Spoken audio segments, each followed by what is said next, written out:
Welcome to Ichiraku Ramen and thank you for joining me for another journey into the world of shinobi. Before we begin, I want to give a huge thank you to everyone who listens, supports the channel, and enjoys these stories. Today's story is the fourth part of Naruto the Instinctive Shinobi. In this massive alternate universe, the villagers of Konoha thought they were finally going to finish the job, but all they did was awaken a sleeping god. Born as the secret son of the Fourth Hokage, Minato Namikaze, and Kiyomi Uchiha, Naruto's bloodline is already legendary. But during a brutal and unprovoked attack by the Leaf villagers, young Naruto is pushed to the absolute brink. In a blinding flash of survival instinct, he doesn't just awaken the Sharingan, he unlocks a divine, untouchable state of combat, Ultra Instinct. Get ready for a massive, action-packed AU combining the speed of the yellow flash, the eyes of an Uchiha, and Ultra Instinct. This is a fan-made story inspired by the world of Naruto. All characters in the original universe belong to their respective creators. This narration is created for entertainment purposes as part of a transformative storytelling experience. The story itself was written by Amaterasususano, and full credit goes to the original author. If you would like to read the original version, the link to this story is included in the video description below.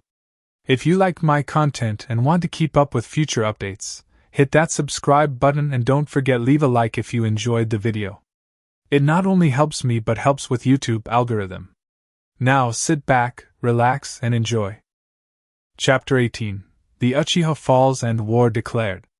A few days go by since Naruto met Samui, and she moved to Konoha. They were cuddled up in bed just talking about her life so far. He introduced her to his most important people Anko, I.M., Kurenai and Jiraiya who joked about Tsunade having another child. Anko, I.M. and Kurenai all grilled Samui to make sure she was just after his money and wouldn't hurt him. After the grilling was over they tried to embarrass Naruto about the sex but all three of them wound up taking notes from the two teenagers. "I didn't think it would be so easy for me to fit in here," Samui said. "I told you it would be easy. Although I think you have a problem with my fangirls," Naruto said. "Naruto, I just got you back. I don't want to lose you, especially to those girls. When I said you're mine, I meant it," Samui said, looking up at him. "Samui, after what we did the first night here, I'm not going anywhere," he said and leaned down to kiss her. It started out as a peck but turned into a passionate make-out session. Samui was about to put her hand down his pants but she was stopped by Naruto. "I'm sorry, but somebody activated one of my markers. I'm all yours when I get back, I promise," he told her. He gave her one more kiss and teleported away. Samui lay there upset that she was interrupted but was worried about whoever called him. Naruto arrived. Seeing Konan about to be killed, he flashed to the marker he placed on the masked man and kicked him away, then grabbed Konan and took her to Konoha. He arrived in Tsunade's office and she was there with Jiraiya. "Granny, can you heal her? This is the lady that left the Akatsuki. This is Konan," he said. "Yeah, I can do it." She got up and walked over to Konan and began healing her. After 20 minutes Konan's wounds were healed and she was awake. "Konan, what happened?" Jiraiya asked. "I was in the middle of making plans for AIM to become peaceful and build relationships with other countries when the fake Madara showed up demanding I hand over Nagato's Rinnegan. He attacked when I didn't give them to him, and we fought. I thought I killed him, but he just faded away and appeared again. It took me using everything I had to kill him, but then he was just alive again. We fought again and he still struggled against me and barely won. He would have killed me if I hadn't called for Naruto. He saved me. I was literally 10 seconds away from dying," Konan said. "He used the Izanagi technique to stay alive. It costs an eye to go blind and the only way to restore the sight is if you gain the Rinnegan. But let me ask you something. When you were fighting him, did your attacks keep going through him?" Naruto asked and Konan nodded. "He uses the Kamiri, a technique of the Manjikyu Sharingan. He's the same guy that fought my dad and godmother. They said the same thing, all he did was make their attack phase right through him. He probably doesn't have much skill outside of the one move and he maybe only know the typical Uchiha fireball jutsu," Naruto said. That's good and all, but why does he want the Rinnegan and where are Nagato's eyes? Jiraiya asked. He wants the Rinnegan to control the ghetto statue that has the tailed beasts we've collected inside. Without it he can't control it. We've collected all the tailed beasts except for the one-tailed beast, 7-tailed beast, and the 8 tails. It's impossible for them to get the 9 tails since Naruto got rid of it, so the only other thing he can do is throw a temper tantrum and maybe go to war, having failed in his plan to capture the tailed beasts. He found out that the 7-tailed host was pregnant, and since she is vulnerable he was going after her. As for the Rinnegan eyes, I destroyed them. She said. Just then Naruto disappeared again in a yellow flash. He arrived and saw Fu scared, holding her stomach trying to protect her baby. The genjutsu was released from her stomach. Shibuki was looking beat up but had a kunai in each hand, standing in front of Fu, who had her other hand on his shoulder. She looked up and noticed Naruto. She was going to say something when he held his finger to his lips. Shibuki, seeing this, says nothing. The fake Madara charged at them, but they were suddenly sucked into a vortex faster than he could get there. Naruto concealed his chakra and spoke up. You were too slow, Toby, he said. Toby spun around looking for who said that but found nobody. You won't find me, so stop looking, Naruto said. Stop hiding like a coward and show yourself, Toby said in an angry voice. Why would I do that? This is much more fun. Besides, you really shouldn't call anybody a coward. You hide behind your Kamui technique in a fight, but once it wears out you can't actually fight, can you? You don't have to answer that, Naruto said. Show yourself, Toby yelled. My temper. You should learn to calm down. By the way, nice touch up on your body with the senju cells. I can feel the chakra from your eye as well. I've felt it before, somewhere long before I've met you. So that begs the question, who are you really? Naruto asked. I am Madara Uchiha, the strongest shinobi known to man, Toby yelled. Now there's no need to lie. After all, I don't think Madara would lose to Konan and have to resort to using the Izanagi technique just to win the fight, and you barely won, Naruto said. How do you know about the Izanagi technique? Toby asked. Oh, I've been around for a while. I know all about the Uchiha techniques gifted by the Sharingan, Naruto said. You talk as if you aren't worried about the Uchiha techniques. You are standing in front of the strongest Uchiha known to man, Toby said. That's because I'm not worried about the Uchiha techniques, especially from someone who can only use one technique from the famed Manjikyu Sharingan, and only halfway at that. Now that other kid Naruto Uchiha, he is someone I fear, Naruto said. The Jinchuriki is nothing compared to me. I will capture him soon enough, Toby said. You say he is nothing compared to you, but it is in fact the other way around. Someone responsible for taking out almost the entire Akatsuki and even the leader with the Rinnegan who you had to wait for to die before making your move on him, and you aren't worried. You must believe that you are really Madara.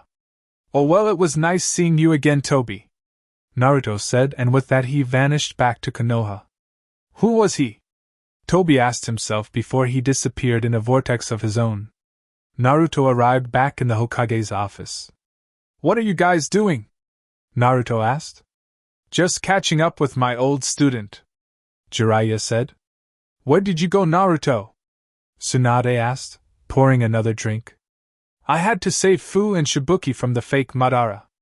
Naruto said he activated his eternal Manjikyu Sharingan and used Kamui to bring Fu and Shibuki out, who was immediately being healed by Tsunade. Fu, what happened to you both? How did he find you? Naruto asked. We were kicked out of the village because somebody that we trusted told the council I was pregnant. We were about to call for you until that masked man showed up and attacked us. Thank you for saving me and Shibuki-kun, Fu says. Don't worry about it, besides I can't have my godchild dying on me, Naruto said with a smile. We thank you for letting us stay here, Lady Tsunade, Shibuki said. It's nothing now. I believe Naruto has a house for all of you if you would like them, Tsunade said. I'll have to pass. I will be returning to AIM and take my place as its leader. Besides, if I need help I'll just call Naruto, Konan said.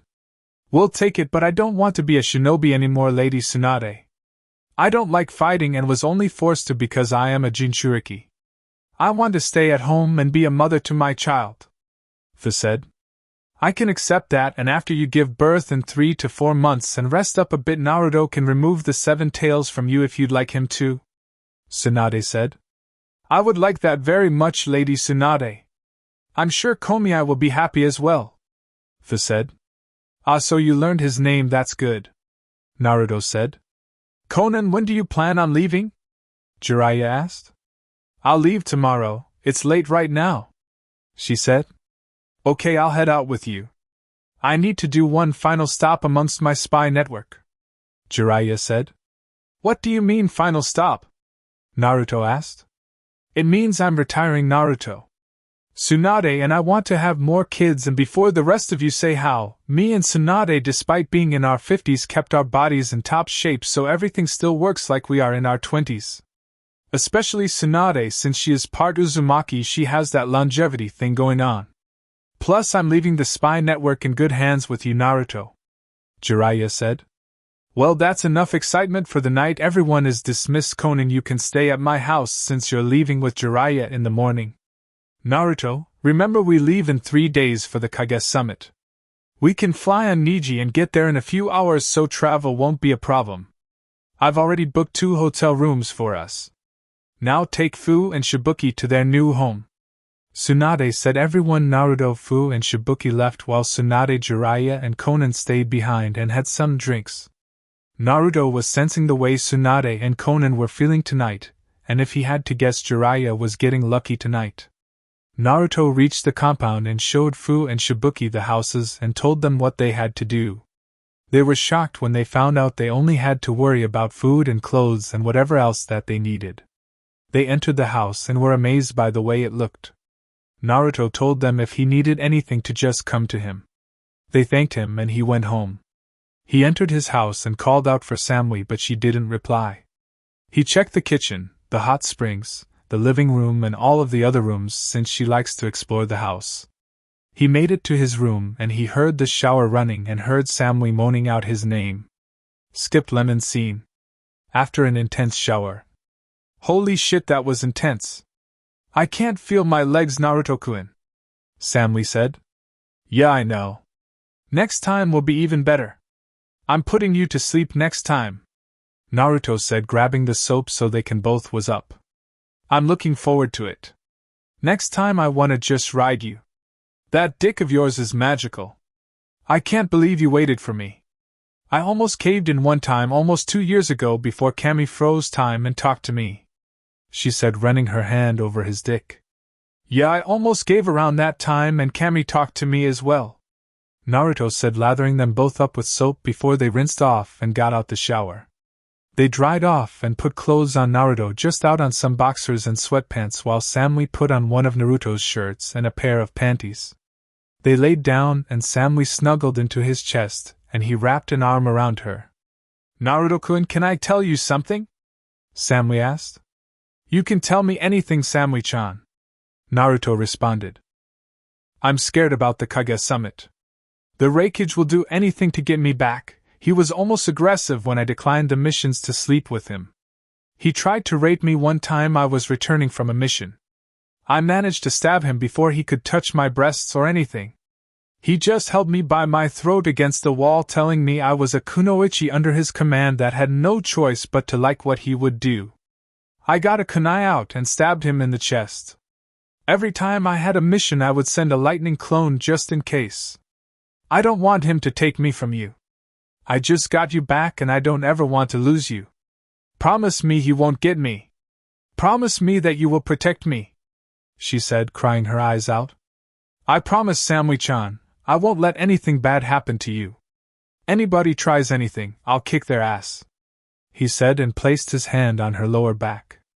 I just marked you with my Narration seal. If you're ever in trouble or just want to see me, just channel chakra to the seal on your lower back and I'll be there before you can blink, he said. She nodded and got out of the bed and walked to the door. She turned around and channeled chakra to the seal, and sure enough, before she blinked he was right next to her. Just making sure, she said, sniffling, wiping away her tears. He grabbed her hand and walked back to the bed. Come on, let's go to sleep, he said. She nodded and laid with her back to him. He came up from behind her and wrapped a hand underneath her and the other over the top of her. She snuggled her back into his chest and held his hand. He smiled and kissed her on the back of the head, and they both let sleep claim them. Samui woke up the next morning and Naruto was gone, but he left a letter saying he had to talk to Tsunade about something important, and that he would see her later to take her out shopping. She smiled at the thought of shopping in Kumo. Despite her being cold to everyone, she enjoyed shopping, but she always used a henge to go so nobody would recognize her. She got out the bed and decided to use his training grounds and train until he came back. Naruto reached Tsunade's office and went through the office. "Granny, I need a favor," he said. "What would that be?" she asked. "I need that eye taken from Kakashi. I need to check something, and if I'm right, the Akatsuki will be no more," he said seriously, and she unsealed the eye and handed the tube to Naruto, who checked the chakra signature in the eye. He found Kakashi's, of course, but the second one belonged to Tobi. However, Naruto, doing this, figured out Tobi's actual identity. He just smirked. "Why are you smirking?" she asked. "I know who the man in the mask is," he said, shocking her. "Who is it?" she asked. "Do you know who gave Kakashi this eye?" he asked, and she nodded. "Yeah, he got it from his teammate Obito Uchiha, who died on a mission after being buried under some rocks." "What does that have to do with anything?" she answered. "Did you know that an implanted Sharingan can't access the Manjikyu stage unless the original owner is alive to unlock it?" he said, and she understood what he was saying. "Obito never died," she said. "No, but I do believe he has had contact with Madara Uchiha. Kurama told me that during the fight with Hashirama, Madara bit off some of his skin and fled before he could be defeated. So what if Madara somehow managed to heal Obito with Hashirama's cells, and while also healing himself with them, expanding his life just a little bit longer and training Obito to collect the tailed beasts for him?" Naruto said. "It makes sense, but how would Obito unlock the Manjikyu Sharingan?" she asked. "The only reason I can come up with is he must have seen Kakashi kill his teammate Rin," Naruto said. So what should we do now?" she asked him. Making plans wasn't really her area of expertise. "Nothing, we go to the 5 Kage summit. He will most likely show up and demand us to hand over the remaining tailed beasts. Naturally, all the Kages will decline and he will declare war knowing him. I'll give him his eye back, but I'll place a small exploding seal on the eye with enough power to kill him. Sasuke will most likely be with him, so will his team. Samui told me about the Uzumaki girl who was with him. We can take her. I'll absorb her into my pocket dimension. I'll take on Sasuke myself and end him. He's done too much killing as a rogue ninja to be left alive. One thing we should worry about is the Raikage. Since we have Samui, and she told us how he is, he may declare war on us, and IWA will most likely join him because of their hatred of my father. Suna is our ally, and Mist will probably stay neutral since they just got out of a civil war." Naruto said. Tsunade thought about it for a minute. It was a good idea except for one problem. "How the hell are you going to put an exploding seal on his eye? He will see it if he checks the eye with his Sharingan," she said. "I'm a seal master. You don't think I can't make a seal unable to be seen by the Sharingan? I've done it already. Sometimes the way a seal looks is ugly to me and I don't want to look at it. I'll know it's there, but I won't be able to see it even with my Sharingan activated," he said, and she raised an eyebrow at him. "Don't judge me," he said, and she just laughed at him. "So how are you and Samui doing?" she asked. "We're great. I never really realized how much I missed her until I held her in my arms." "Is that how you feel with Pervy Sage?" he asked. "Yeah, it's like that. Sometimes you miss your partner so much you just want to cuddle with them and nothing else," she said with a faraway look on her face. "I know I wanted to leave this morning, and in her sleep she has a strong grip. I had to use my Kamui to get her off of me. But given what she's been through in Kumo, I don't blame her for being clingy to me. I better get going. I promised to take her shopping today. I'll see you in 2 days when we leave," he said, and hugged her goodbye. He arrived home and Samui was sitting on the couch. He walked up to her and gave her a kiss. "Are you ready to go shopping, Samui-chan?" he asked as she nodded and dragged him out of the house. Just like Anko, Ayam and Kurenai, she got a lot of stuff: ninja clothes, civilian clothes, fancy dresses, and some jewelry. He noticed her taking an extra amount of time staring at the engagement rings. He already had one better than what the store had. She got lots of shoes and plenty of bras and panties, as well as some lingerie that she didn't let him see. They ran into Kurenai and Anko, who were going baby shopping. Kurenai was having a girl and was buying a lot of girl things. Anko didn't know, but she wanted a girl as well, so for now she just bought small stuff like diapers, wipes and bottles. They made it home and just ate and watched the Princess Gale movie series. They didn't want to do much. Samui fell asleep with her head in his lap and she looked cold. Naruto turned the TV off and carried her bridal style up to the room and laid her down on the bed. He put his pajamas on, and as soon as he laid down on the bed, she grabbed him and cuddled into him and let out a content sigh. He smiled at this and gave her a kiss on the forehead, and a small smile appeared on her face. Naruto eventually let sleep claim him. 2 days later, Tsunade, Naruto, and Samui are standing at the village gates. They are about to leave for Iron Country until a group of civilians and ninja came to see them off. "Take care of Hokage-sama, Naruto. Have a safe trip, guys. Don't be gone too long, we still need a leader. Naruto Kyuan will miss you." This was from a group of civilian fangirls that managed to sneak up on him and give him a group hug and managed to plant kisses on his cheeks. "How the hell did they get past my sensing ability?" he thought. He looked at Samui, who was glaring at him. He just gave her an apologetic look. He substituted himself with Kiba, who was in the middle of the group that came to see them off. He used the narration and appeared next to Samui, who gave him a cold look. "I'm sleeping on the floor tonight?" he asked. She didn't answer and just turned away. "Yeah, I'm sleeping on the floor," he thought. "Alright, we're heading out. While I'm gone, Shizen will be in charge. I want Elder Hamura to be her guide while I'm away. We should be back in a few days. Naruto, summon Niji so we can leave." Tsunade said. He nodded and summoned Niji.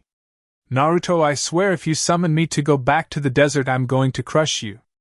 "Hokage-sama, nice to be in your presence again, I am honored," Niji said. "What the hell, dude, I'm your summoner, not her." "Why does she get the respect?" Naruto asked. "Because she doesn't send me into the damn desert when I'm around," Niji said. "Oh yeah, well, she's sending you to Iron Country. We have a meeting there, and it's filled with snow," Naruto said. "You do realize I love the snow, right? Every time you visit the Dragon World, I'm always in the snow mountains. Hokage-sama, I wish you were my summoner instead. Hop on, we've got to get to Iron Country," Niji said. They got on his back and he took off. Naruto was in the back pouting the entire ride. On the way, Tsunade spotted Gaara and his siblings. She asked Niji if he could give them a ride as well to Iron Country, and he agreed. This made Naruto pout even more. "So Lady Tsunade, who's the new girl? I've never seen her in your village before," Temari asked. "This is Samui, a new kunoichi that should have been a leaf shinobi this entire time. She was taken to Kumo by her father, who hated Naruto. He was in such a rush that he never took her name off of the Ninja Academy roster, and due to the civilian council running the school, they kept giving her passing grades, and she graduated along with Naruto's group. So that makes whatever she did in Kumo null and void by law. She's also Naruto's girlfriend," Tsunade said. "Well, it's about time you got a girlfriend, Naruto. I mean, hell, the way Yukata was all on you, I thought you two were dating," Kankuro said, not realizing he was putting Naruto in more trouble than he already was. "Who is Yukata? I've never heard of her before," Samui said. "Oh, she's like Naruto's biggest fan. I mean, he was in Suna about 2 years ago, and I heard she dragged him into a closet one day. I don't know what happened in there, but the people that told me said they heard a lot of screaming and banging around in there," Kankuro answered. "She met him through my girlfriend Matsuri. She introduced him one day. She was eager to meet the one person to do direct damage to me. Even though our exchange in the Chunin exams wasn't an actual fight, I still count it as a loss.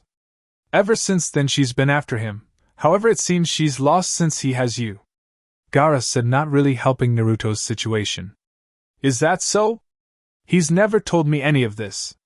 The only girls I've heard about was Sakura and a couple of his civilian fangirls in Konoha," Samly said. "Konoha, that's all you've heard? He has fangirls everywhere. Hell, he has been offered numerous contracts for marriage, and some of them were tempting. I could see it in his face. I think he almost accepted 2 of them but declined in the end," Kankuro said. At this point Samly had a full-on glare at Naruto. Naruto bit his thumb and went through hand signs and summoned Shadow. "What's up, Naruto? Why am I here when you have Niji?" he asked. "I need a lift to Iron Country," Naruto said. "Aw, but I hate the snow." "Fine, but you owe me a lot of fish." Naruto nodded and hopped on Shadow, who flew off faster than Niji was going since he liked to enjoy his traveling time and flew at a fast yet steady pace. "Why'd he leave?" Kankuro asked. "Well, you've been talking so much, you never noticed the glare Samly was giving him. I'm guessing he was already in trouble and you've made it worse, you big dummy," Temari said. Don't worry, I'm sure he'll be fine," Kankuro said. "Don't count on it," Tsunade said, seeing the cold look on Samly's face. They arrived at Iron Country, but Niji said it wouldn't be a good idea for him to just show up, so he landed about a mile from the entrance of the village they went to for the meeting. Samly was quiet due to being mad at Naruto and not really knowing the new shinobi. However, she did like Temari. It was nice to have another girl in the group. "So, Samly, how long have you known Naruto?" Temari asked. "I've known him since we were kids. If I had to guess, I'd say we were 6 when we met," she replied. "That's so cute. You've been separated for so long and you found each other late on in life. It's like one of those romance novels I've read before," Temari said. "You read romance novels? Wow, Temari, there goes your tough girl image. Wait until I tell everybody in Suna about this," Kankuro said, laughing until he was knocked out by Temari hitting him over the head with her fan. Gaara saw this and simply used his sand to carry Kankuro. They reached the village where the meeting would take place and went their separate ways since they had different hotels. Tsunade and Samly arrived at their hotel and went to check in. "Tsunade sends you checking in for the Kage Summit. 2 rooms, please," Tsunade said to the receptionist. Yes, one of your guards already checked in for you. He has a smaller room with a single bed. You have the bigger room with 2 beds. Here is your key for your room on the 2nd floor, room 203. Enjoy your stay," the young receptionist said and handed Tsunade 2 room keys. "Thank you," Tsunade said and motioned for Samly to follow her. They went up to the room, and it was indeed big. It had 1 bed outside, and inside another room was the other bed. "If I had known this is what the 2-bed hotel room looked like, I would have just booked 1 room," Tsunade said. "Yeah, this is pretty big. I don't think the hotels in Konoha are this nice," Samly said. "Samly, maybe you should go find Naruto. His room is down the hall. Remind him that the meeting is tomorrow at 12 p.m., Tsunade said. "I don't really want to be near him right now. Can you send a slug summons, please?" Samly asked. "Fine, but you'll have to talk to him eventually. You can't avoid him forever," Tsunade said as she sent a slug summon to tell Naruto about the meeting. It appeared back 5 minutes later saying the message was delivered. Tsunade thanked the slug and it went back home. Tsunade and Samly stayed up all day talking and ordered room service. They went to sleep at 8 p.m. They wanted to be up early for the meeting. Meanwhile, Naruto was at a bar. He took off his leaf headband and was drinking when a girl he could tell was a kunoichi from IWA walked up and sat next to him. He was wearing regular civilian clothing, so she didn't know he was a shinobi. "Hey there, handsome," she said. "What do you want?" he asked. "Well, somebody's grumpy. The name is Kuratsuchi," she said. "Naruto," he said. "So what are you doing here, Naruto?" Kuratsuchi asked. "Drinking." "What does it look like I'm doing?" he asked sarcastically. No, I mean, what are you doing in Iron Country? Do you live here? She asked. No, I'm just visiting for a few days, he said. Me too. I have a stupid meeting to go to with my grandfather. He's the third Hokage, by the way, she said. Good for him, was all Naruto said. You don't care that he's my grandfather? She asked, shocked. No, am I supposed to care? I don't even know him, Naruto said. Well, you should. Plus you're looking at the soon-to-be fourth Hokage, she said proudly. Yay, he said. You're rude, you know that. I like you. How about we spend the next few days getting to know each other? Kuratsuchi said. Sorry, but it won't work between us, Naruto said. Why not? Wait, you have a girlfriend or something? She asked. Yes, something like that. Plus you're not my type. You're brash, cocky. I can tell you're a loudmouth brat that boasts about being the granddaughter of the Hokage, expecting everyone to kneel before you, Naruto said. They should kneel before me. I'm from royalty, that alone makes me better than most people. Plus I don't see a ring on your finger, so you're still available, and when I see something I want I take it, she said, scooting closer to him. Like I said, you're not my type. He got up and left. He felt a certain chakra signature close by. He walked up behind a red-haired girl who he knew was Karen Uzumaki and absorbed her into his pocket dimension. Inside the Kamui. Where the hell am I? Karen said. You're in my pocket dimension, Naruto said from behind her, causing her to turn around. Let me out, this is kidnapping. What are you going to do, rape me? I don't think you'll like the end results, she said. That infamous Uzumaki temper, it's funny, he said, and she froze. I don't know what you're talking about, she said. Relax, I already know who you are. I took your file from Orochimaru's lab. You're Karen Uzumaki, he said, and she got scared. Why are you after me? I didn't do anything. Stay away from me, she yelled and sent a chakra chain at him, but he just dodged it. I'm not here to capture you. Actually, I am, but in a good way, he said, and pulled out the Uzumaki tracking seal. She immediately calmed down but kept her guard up. How do you have that? She asked. My godmother Kushina Uzumaki left me all of the Uzumaki sealing scrolls and I found it. I activated the tracker seal 2 times. I'm sure you've felt your seal heat up on your body. She nodded. You know Lady Kushina? Is she still alive? My mother told me I was to find her and stay with her before Orochimaru killed her and kidnapped me, Karen said, crying. No, she died the day I was born. The man in that mask that claims to be Madara Uchiha killed her, he said, and she froze. He's the one Sasuke has us working for. I tried to save Sasuke from the darkness, but he is too far gone now, she said. He wants to attack the 5 Kage summit and kill Danzo. He was responsible for the Uchiha massacre. But if he kills Danzo, I know he won't stop there. He might come after the entire Leaf Village, she told him. But back to the seal, how did you activate it? Only somebody that mastered the first 4 levels of Uzumaki sealing and has Uzumaki blood can activate it, Karen said. Okay, the Uzumaki blood thing, I did not know she didn't write that in her note for me. But I did master all of the levels of Uzumaki sealing. My Uzumaki blood comes from my father's side of the family. He got it from his mother, he said. You're an Uzumaki? You don't have the red hair or temper. I bet you can't even use the chakra chains or the mind's eye sensing ability, Karen said. Actually, I have Uzumaki blood from my grandmother. She's the granddaughter of Mito Uzumaki. I may not have the red hair, temper or chakra chains, but I can use the sensing ability and have the dense chakra. My hair isn't red because my mother was an Uchiha and my father had blonde spiky hair, Naruto said. So you come from the Senju and Uchiha line? She asked. Yes, I do. Now would you like to come back to Konoha with me? I already have the other Uzumaki living there. Her name is Tayuya. If you come, you already have a house waiting for you, he said. I would, but I can't get away from Sasuke and that masked man. Even if I somehow manage to get away, they have this little plant thing called Zetsu who travels underground and can find me.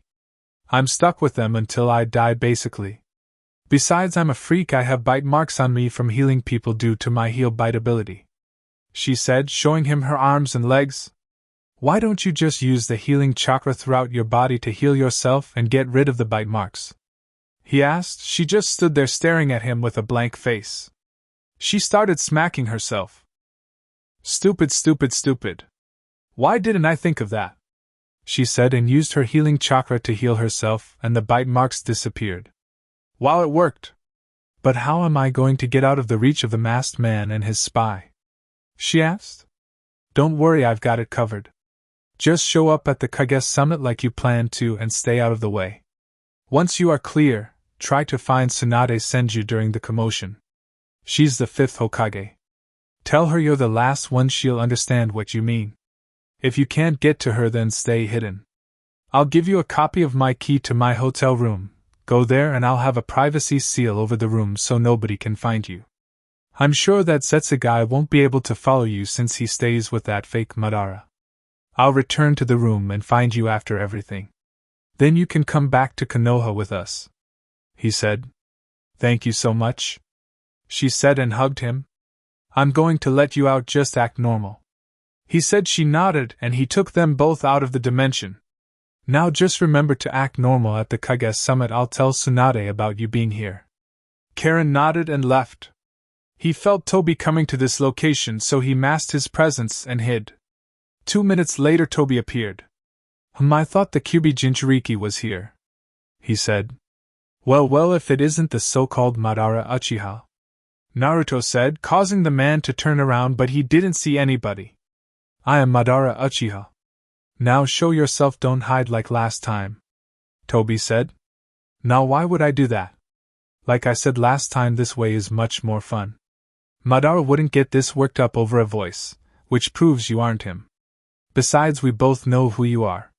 It's a shame, really, how both the men of Team 7 turned out to be nothing but scum. Rin would be disappointed in both of you." With that, Naruto vanished. Who is he and how does he know about Rin? Toby asked himself before leaving in a vortex.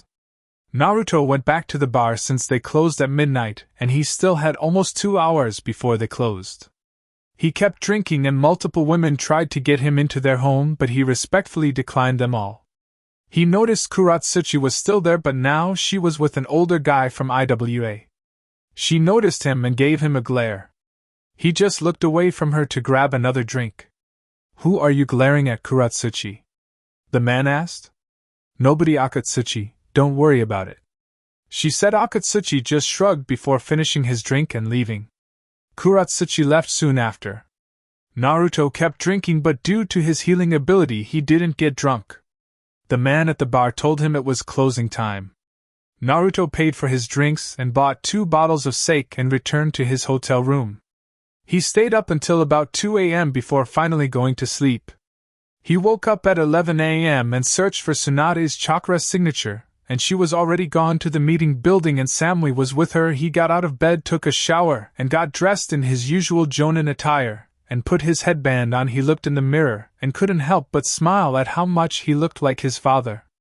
He unsealed the Kubikuribocho and decided to wear it on his back. He put a magnetic seal on the back of his Jonin vest that the Kubikuribocho would stick to.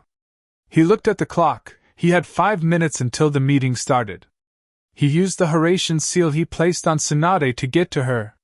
"Tsunade Senju, 5th Hokage of Konoha, with my guard Samui," Tsunade said to the samurai acting as a guard to the meeting room. "You're supposed to have 2 guards. Where is the other one?" the samurai asked. Tsunade was about to speak, but Naruto appeared at her side. "I'm right here, I woke up late. Sorry about that," he said. "It's fine, you may enter," the samurai said and opened the door. Tsunade entered and took her seat, placing her kage hat on the table. Naruto and Samui went into the shadows behind her. Naruto looked around and saw all of the kages and their bodyguards for the meeting. Then a man walks in and samurai are posted all around the room. "Greeting kages of the 5 great nations, I am Mifune, leader of Iron Country. Please introduce yourselves and your bodyguards," Mifune said. Gaara 5th Kazekage, my bodyguards today for this meeting are Temari and Kankuro. Gaara said as Temari and Kankuro stepped forward. Mei Terumi 5th Mizukage, my bodyguards today for this meeting are Chojuro and Ao. Mei said as Chojuro and Ao stepped forward. Chojuro has short, tufty blue hair and dark eyes. He also has pointed, shark-like teeth, a common trait of the members of the 7 ninja swordsmen of the mist as well as apprentices share. He wears square black-rimmed glasses connected to ear protectors, a blue pinstriped shirt and camouflage pattern pants. He wore his forehead protector on the front of his holster which he uses to carry his sword called Hiramikari. The sword itself is wrapped in bandages leaving only the double hilt visible. Ao was a middle-aged man with blue hair which is styled in a moused-up manner. His left eye was blue and his right eye was covered with an eye patch, under which he concealed the Byakugan that he obtained from a Hyuga clan member he defeated. He wore a talisman in each ear with the kanji for a humble form of to hear written on them twice on each side. He also wore the standard striped, gray suit, with a green haori that had white trimmings that stop halfway down, over them. Mei herself wore a long-sleeved dark blue dress that fell just below the knees.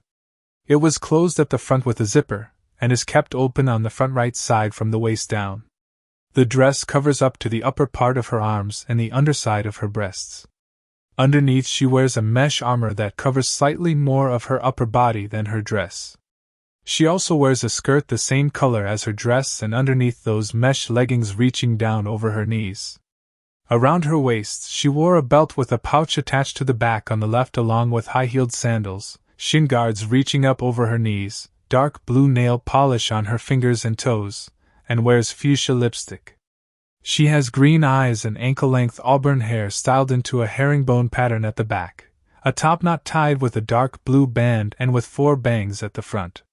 2 bangs are short with one covering her right eye and 2 are long crossing each other on her bust, just below her chin. The 4th Hokage, my bodyguards today for this meeting are C and Darui. Said as C and Darui stepped forward. C had dark eyes and short blonde hair which he wears parted in the front. He wears the standard attire of the Kumonin, a sleeveless, black shirt with a white flak jacket worn by Kumo shinobi, black forehead protector, black elbow-length arm guards, and the red and white Kumogakure shin guards along with a pair of sandals. Darui has shaggy white hair which covers his left eye. He wears a high-collared sleeveless uniform with loose-fitting pants, bandages on his wrists, and the flak jacket of a Kumo shinobi. Has blonde hair combed back, a small mustache and goatee. He wore a white haori without a shirt underneath. He has black Fuma shuriken tattoos on both shoulders and originally wore large, golden braces on his wrists. He also wears a gold belt around his waist with a boar's face engraved in the center, black pants with torn ends, Kumonin shin guards and shinobi sandals. Anoki 3rd Tsuchikage, my bodyguards today for this meeting are Kuratsuchi and Akatsuchi. Anoki said as Kuratsuchi and Agutsuchi stepped forward. Anoki was a short old man with a triangular beard and a mustache that had angular corners, a big red nose and thick eyebrows.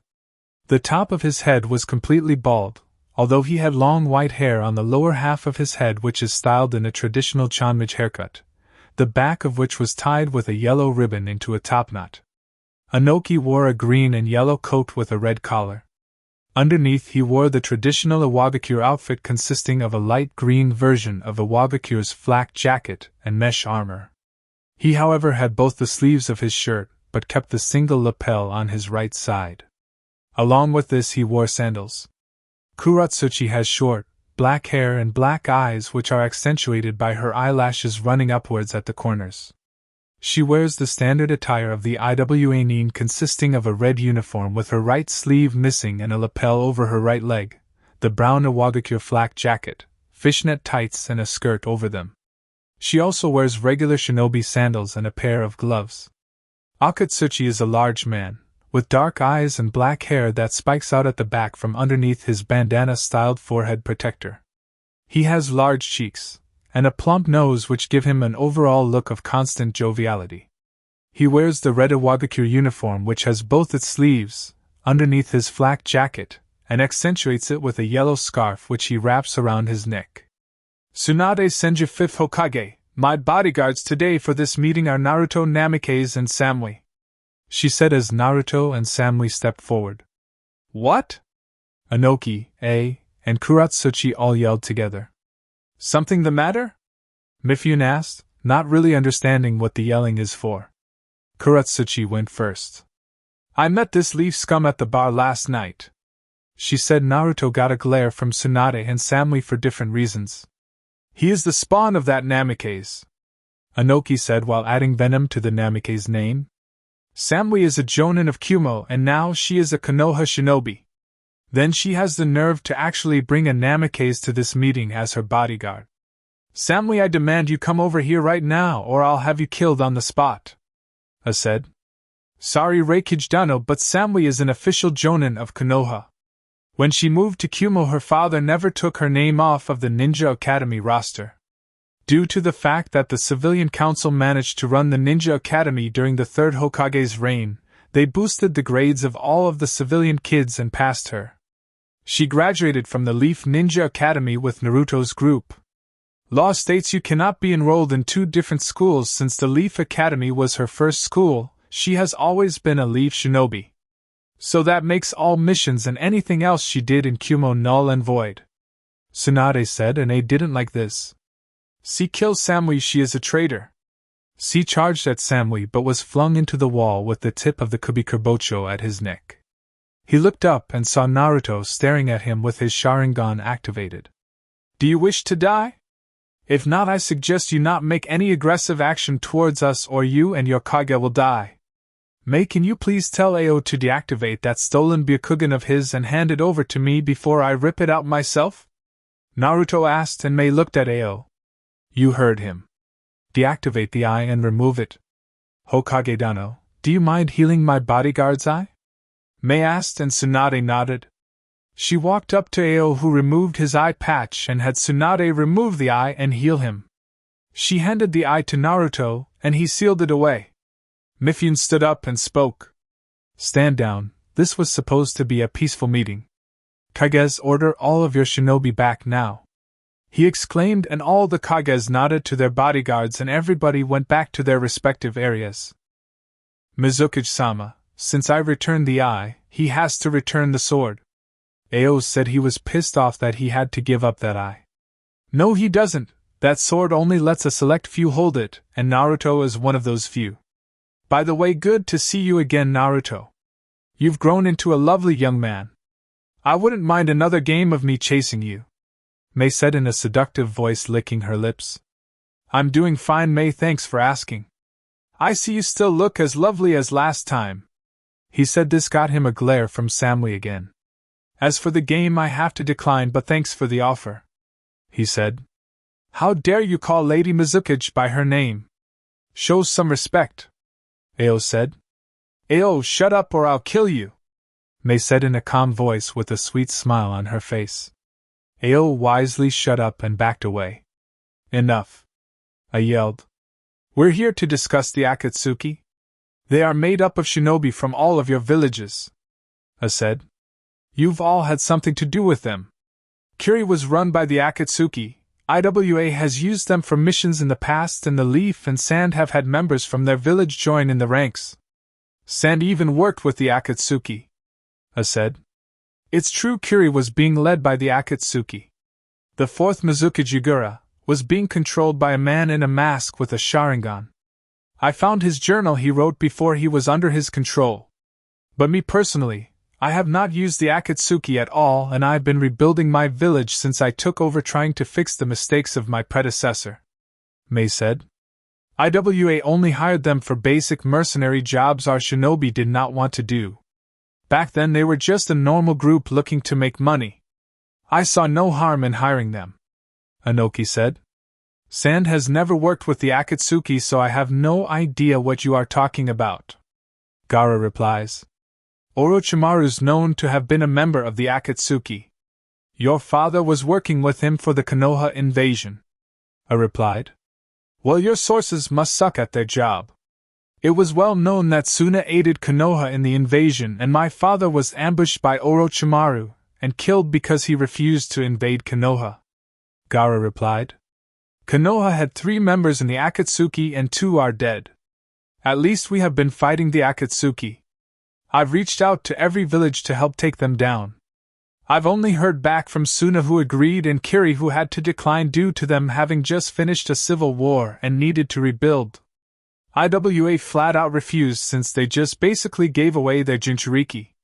Kumo, you only called this meeting because your brother was captured. You didn't even lift a finger when your female Jinchuriki was captured, so don't act like you really care. Naruto is responsible for the death of basically every Akatsuki member except Itachi, who died in his fight with his brother, and Kisame, who nobody has seen yet. Only 3 members remain alive: the man in the mask, Kisame, and this plant thing called Zetsu. Tsunade said. Before anybody could respond, Naruto jumped forward and punched through the floor and yanked Zetsu out of the floor. Everyone was shocked at how fast Naruto moved and that he detected this plant thing. Naruto has Zetsu by the neck, choking him. Why are you here?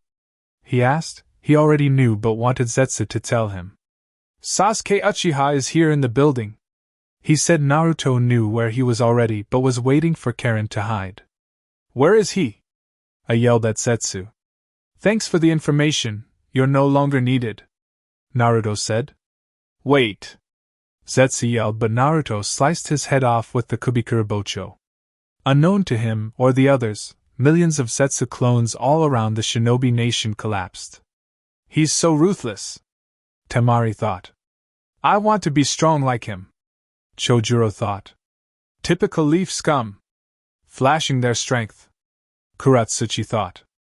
I must have him, Mei thought, licking her lips. What the fuck is your problem, boy? He was going to tell us where Sasuke is. I yelled at Naruto and activated his lightning armor and sped towards Naruto, but before he could get close, a fist was in his gut, making him cough up blood. Now this had everybody other than the Suna and Leaf Ninja surprised. They thought I was the fastest shinobi alive. There's no need for that. He's been above us right when I pulled Zetsu out of the ground, Naruto said. Everyone looked at Sasuke, who was on the ceiling upside down, staring at Tsunade with his Sharingan active. Tsunade just stared back calmly at him. Where's Danzo? Sasuke asked. He's dead, Tsunade said. Fine, then I guess I'll have to kill you instead of him, Sasuke said, but before he could react, activates his lightning armor and punches Sasuke into a wall. Before he could react, Naruto spoke. Let me handle this. This is Leaf business. Besides, if you want your brother, he's still alive. The Akatsuki can't seal any Jinchuriki, they don't have enough members. If they wanted to seal the 8 tails, it would take too long, and they wouldn't be done anytime soon, since it would only be 3 people doing the sealing process instead of 9 or 10. So go find him, Naruto said. Very well, you can take him, I said almost immediately, but took a quick glance at Samui, who noticed and tensed. Thanks, Naruto said, not catching the glance since he was busy staring at Sasuke, who had his Manjikyu active. So when did you unlock it? Naruto said. When I found out the truth about Itachi, Sasuke said. That's interesting. However, you came here too early with those eyes. I can tell you haven't perfected them, Naruto said. I have more than enough power now. Since I killed Itachi, I'm stronger than a Kage. I'll kill you first, and then kill that bitch of a Hokage, Sasuke said. You didn't kill Itachi. He basically committed suicide fighting you. He was already dying when you fought him. He had an incurable disease that was killing him. He was performing at possibly less than half of his full strength, and yet you still struggled. You're not strong enough to take on a Kage. You may have the Manjikyu Sharingan, but I have the complete version of it, Naruto said as he activated his eternal Manjikyu Sharingan. I'll still kill you, Sasuke said. Amaterasu. Sasuke sent black flames at Naruto, who simply absorbed them into his pocket dimension. He sped in front of Sasuke and punched him in the gut. He activated his Kemui, sending Sasuke's Amaterasu flames back at him.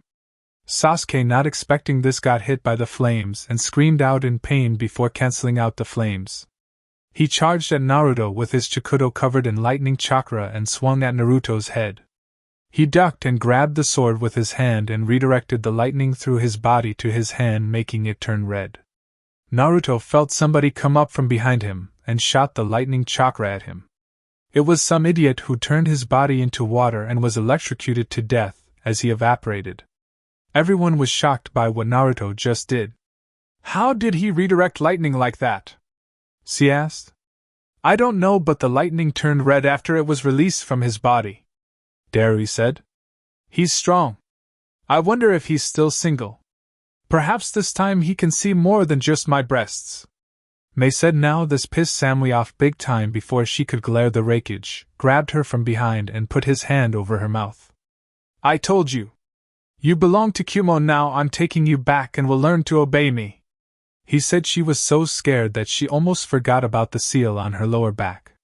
She channeled chakra to it, hoping Naruto would respond. Naruto, who was in the middle of using Sasuke's face as a punching bag, felt the pull and noticed Samui was gone. He disappeared and found the Raikage dragging her away.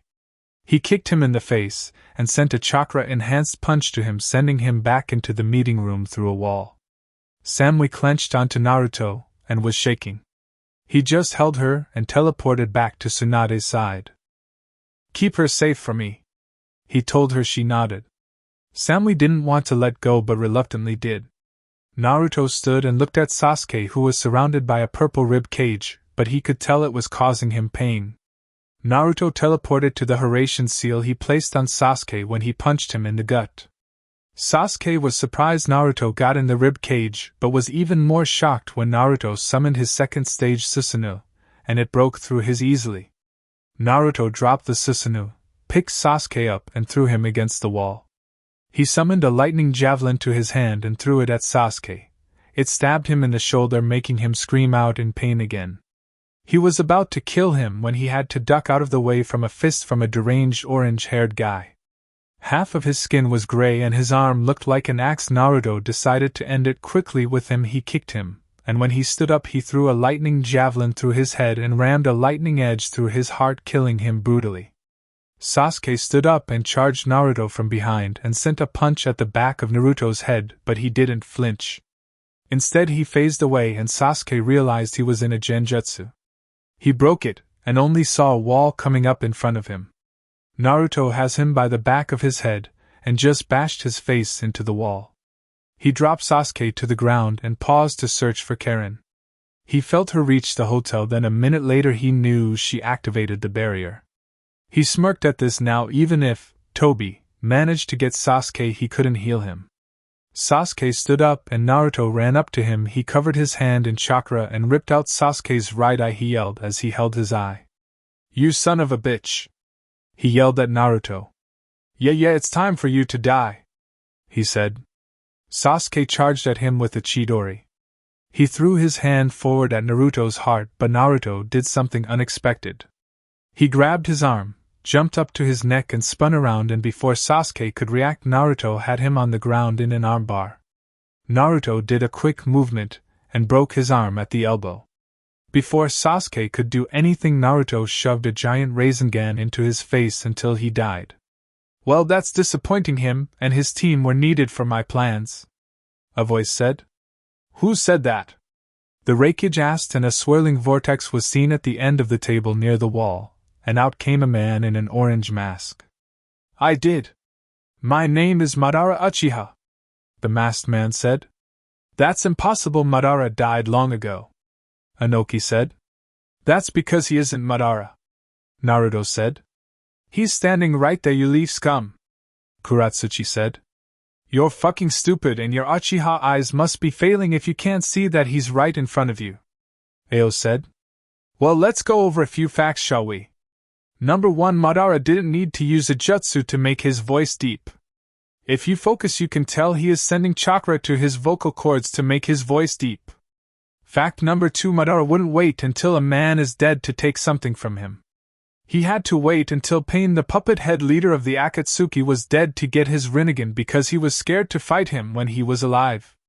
The third and final reason as to why he isn't Madara Uchiha is a simple one. Madara was never trained by my father, he said, shocking everyone. What are you saying? Kankuro asked. I'm saying this guy is the crybaby of the Uchiha clan who couldn't get the girl of his dreams to marry him before she was killed by her other teammate. Naruto said. Wait, so he isn't Madara? Kuratsuchi asked. Ding ding ding, we have a winner. How long did it take you to figure that out, Boulder Brain? Was it after I gave my reasons to why he isn't Madara, you rockhead? Naruto asked. I am Madara Uchiha and I am here too. Naruto cut him off. Dude, seriously, I just exposed you saying you aren't him. Why try to keep up the act? You want me to say your real name, don't you? Naruto said. I don't know what name you're talking about. Toby said. Yes, you do. No, I don't. Yes, you do. No, I don't. Yes. You do. No. I don't. Damn it, Naruto, just say his damn name, or so help me I'll punch you into the sun. Tsunade yelled and Naruto pouted at her, making Mei giggle. Fine, just ruin my fun, you big meanie. He stuck his tongue out at her, which was the wrong thing to do because she uppercut him out of the building and everyone looked up. 10 minutes passed, then 20. Is he going to come down anytime soon? Temari asked. Oh yeah, here he comes, Tsunade said, and sure enough Naruto came crashing down through the ceiling into the floor. He just stood up like nothing happened with no scratches or anything. What the hell? How isn't he hurt? Kankuro asked. We haven't figured that out yet, Naruto said, getting a sweat drop from everyone minus the Raikage and Tsuchikage, who were off in a corner quietly talking about something. Anyway, his name is Obito Uchiha. So just take the mask off, dude, your cover is blown, Naruto said, and Obito didn't remove his mask, just stood there in shock that his cover was blown. Alright, fine, let's make a deal. You take the mask off and I give you back something that belongs to you, Naruto said as he unsealed a tube of liquid with a Sharingan eye in it. The previous owner turned into a disgrace. We decided he wasn't worthy enough to have this eye. However, I'm sure the previous owner wouldn't mind if I gave it back to you. Naruto said he saw Obito's hand twitch and felt his Sharingan activate. He was checking it for any traps. After 15 minutes of silence and Obito examining the eye, Naruto had he took off his mask. See, now that wasn't so hard, was it? Naruto said, and he tossed the tube with Obito's eye in it to him. Obito caught the tube and placed his eye back in and healed it. It's good to be whole again. Now the reason I am here is... Naruto cut him off. Actually, I have something to say to you. You killed my father. You killed my godmother, and because of you I lost my mother all on the night I was born. You tried to kill my godchild and you almost killed my sister figure's future husband. You think I didn't know you would come here? I planned on you coming here. He went through hand signs and the room glowed red before fading. What did you do, Naruto-san? Mifune asked. I've sealed the room so nobody gets out. That means Obito can't escape and neither can his friend that is with him, that thought he could hide in the ceiling. Naruto said. They all looked up and saw something black with a yellow eye with no sclera or pupils. What the hell is that? Mei asked. Nobody knows, but I'm glad it's here. You've failed in your plan, Obito. You won't get the one-tailed beast, the 7 tails, 8 tails, and even if you somehow manage to get those 3 you would never get the 9 tails. I've gotten rid of it. He lifted his shirt, and the ladies in the room blushed except Tsunade. As you can see, I no longer have a seal on me. Whatever plan you had in your mind has failed. Now, as I've said earlier, you killed my family when I was younger. I'm usually a nice guy. I gave you your eye back. However, I'm going to get revenge. You should never trust a seal master, especially one who can create seals that even the Sharingan can't detect. Naruto said. Obito was about to take his eye out, but it was too late. Naruto held up one hand sign and channeled some chakra, and the seal he placed on the eye exploded along with Obito's head. No. You ingrate, do you have any idea about what you've just done? You just ruined the plans for my mother Kagaya to return to Earth and rule you all. Black Zetsu said. Yeah, I don't care about that shit. Naruto said. He activated his eternal Manjikyu Sharingan, and Zetsu made eye contact. Tsukuyomi. 3 seconds later Zetsu collapsed on the floor, but Naruto wasn't done yet. Amaterasu. He set the body of Black Zetsu on fire with the black flames, and Zetsu screamed as he was burned alive to nothing but ash. Naruto used a seal and cleaned the entire room so no dead bodies were around anymore. "Well, this was an interesting meeting," he said. "I'll say it was fun indeed. Naruto, it is never a dull moment with you. I can't wait to see your next move. However, I have one request for you," Mei said, and Naruto already didn't like it. "Oh, what is it?" "Don't worry, I'm not going to ask you to unzip my dress again. No, I just want you to lift your shirt for me again. That's all. I liked what I saw and wouldn't mind seeing it again," she said, licking her lips. He didn't even have to turn around to see the glare Samui was giving him, he could just feel it. No, sorry, I can't do that, Mei," he said. "But you saw my breasts before, it's only fair," she said as if it wasn't nothing. "Mei, we both know that was an accident. I didn't know that was your room. I thought it was mine," he replied. However, he knew Samui was pissed. "Yeah, I'm not getting any for at least 3 months from all she's heard the last 2 days," he thought. "Okay, enough with the flirting or whatever is going on. Since the reason this meeting was called for anyway has been dealt with, I think if there are no more topics to discuss we can dismiss the meeting," Mifune said.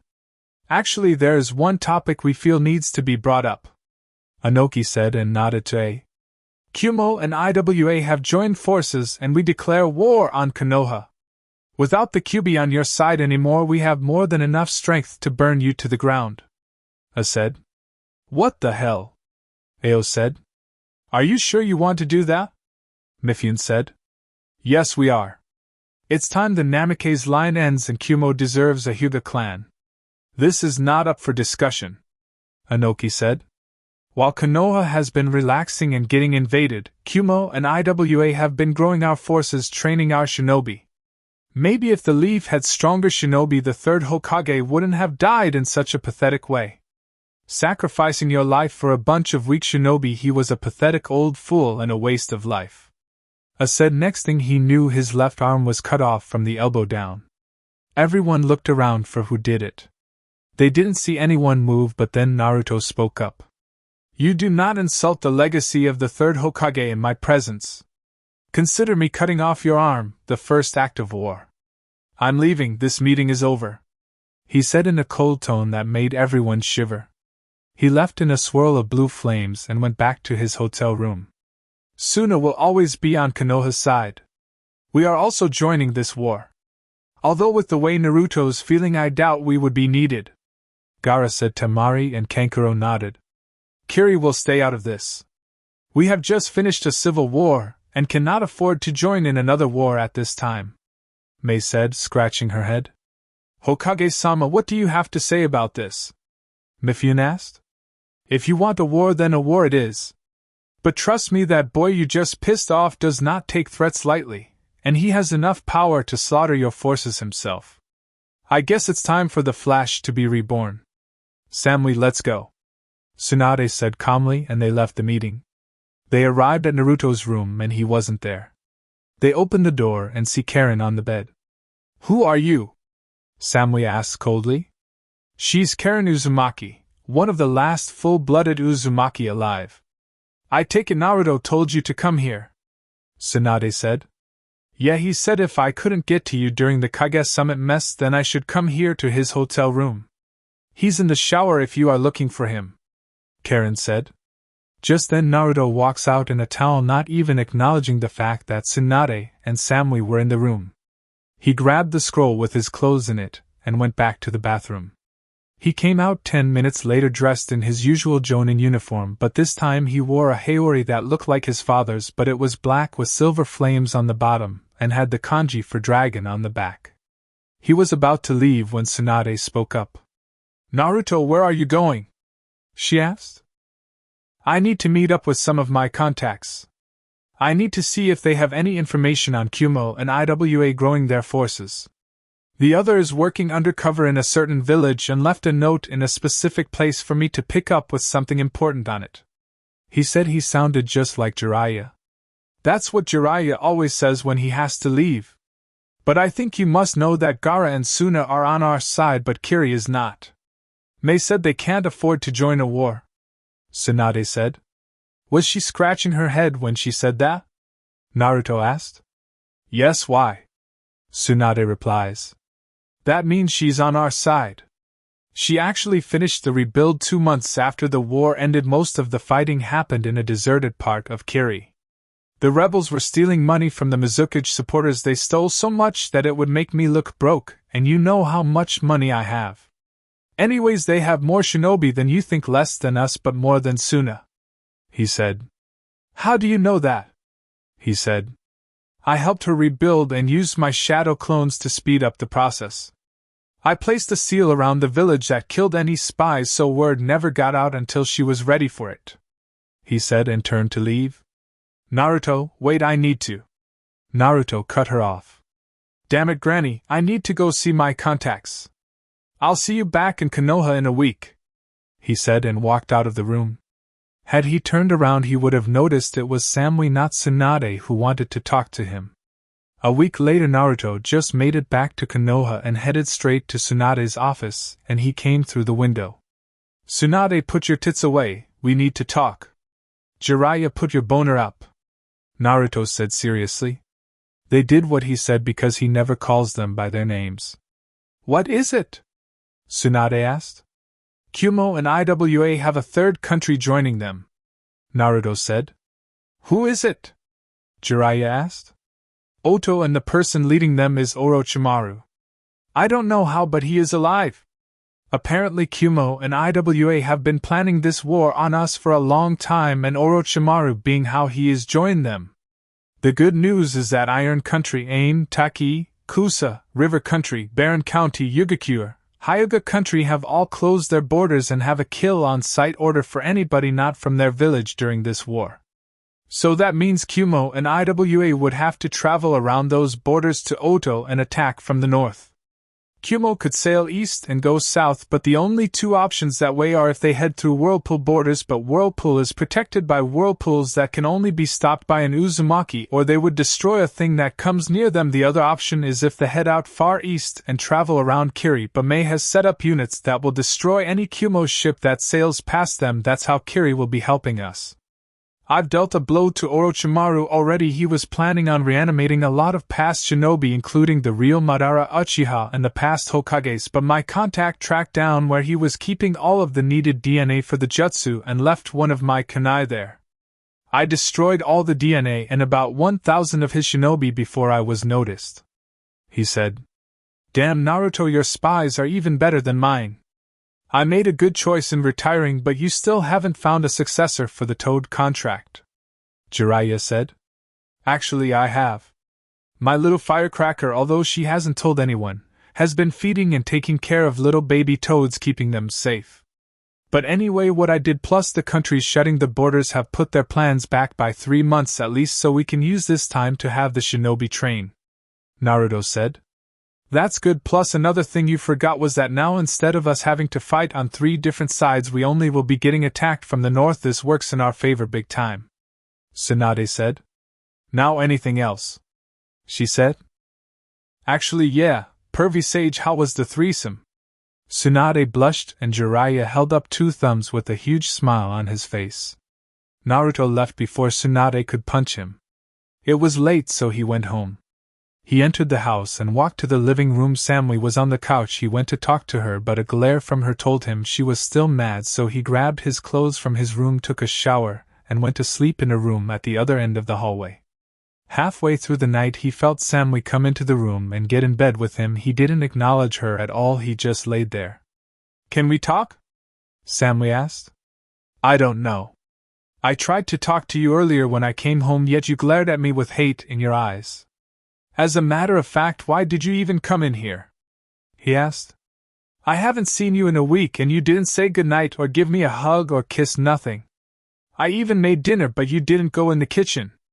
I just want to be with you right now, she said. I already ate, I'm not hungry. Since you're here, what do you want? He asked. I want to know about those girls and what's going on between you and the Mizukage. Why didn't you tell me about them? She asked. Samui, nothing happened with me and Yukata. The yelling and banging they heard was me trying to get out the closet and everything falling on us. With Mei, me seeing her breasts was an honest accident. During my travels with the daimyo, we stayed in a palace with a noble family, and every door was the exact same.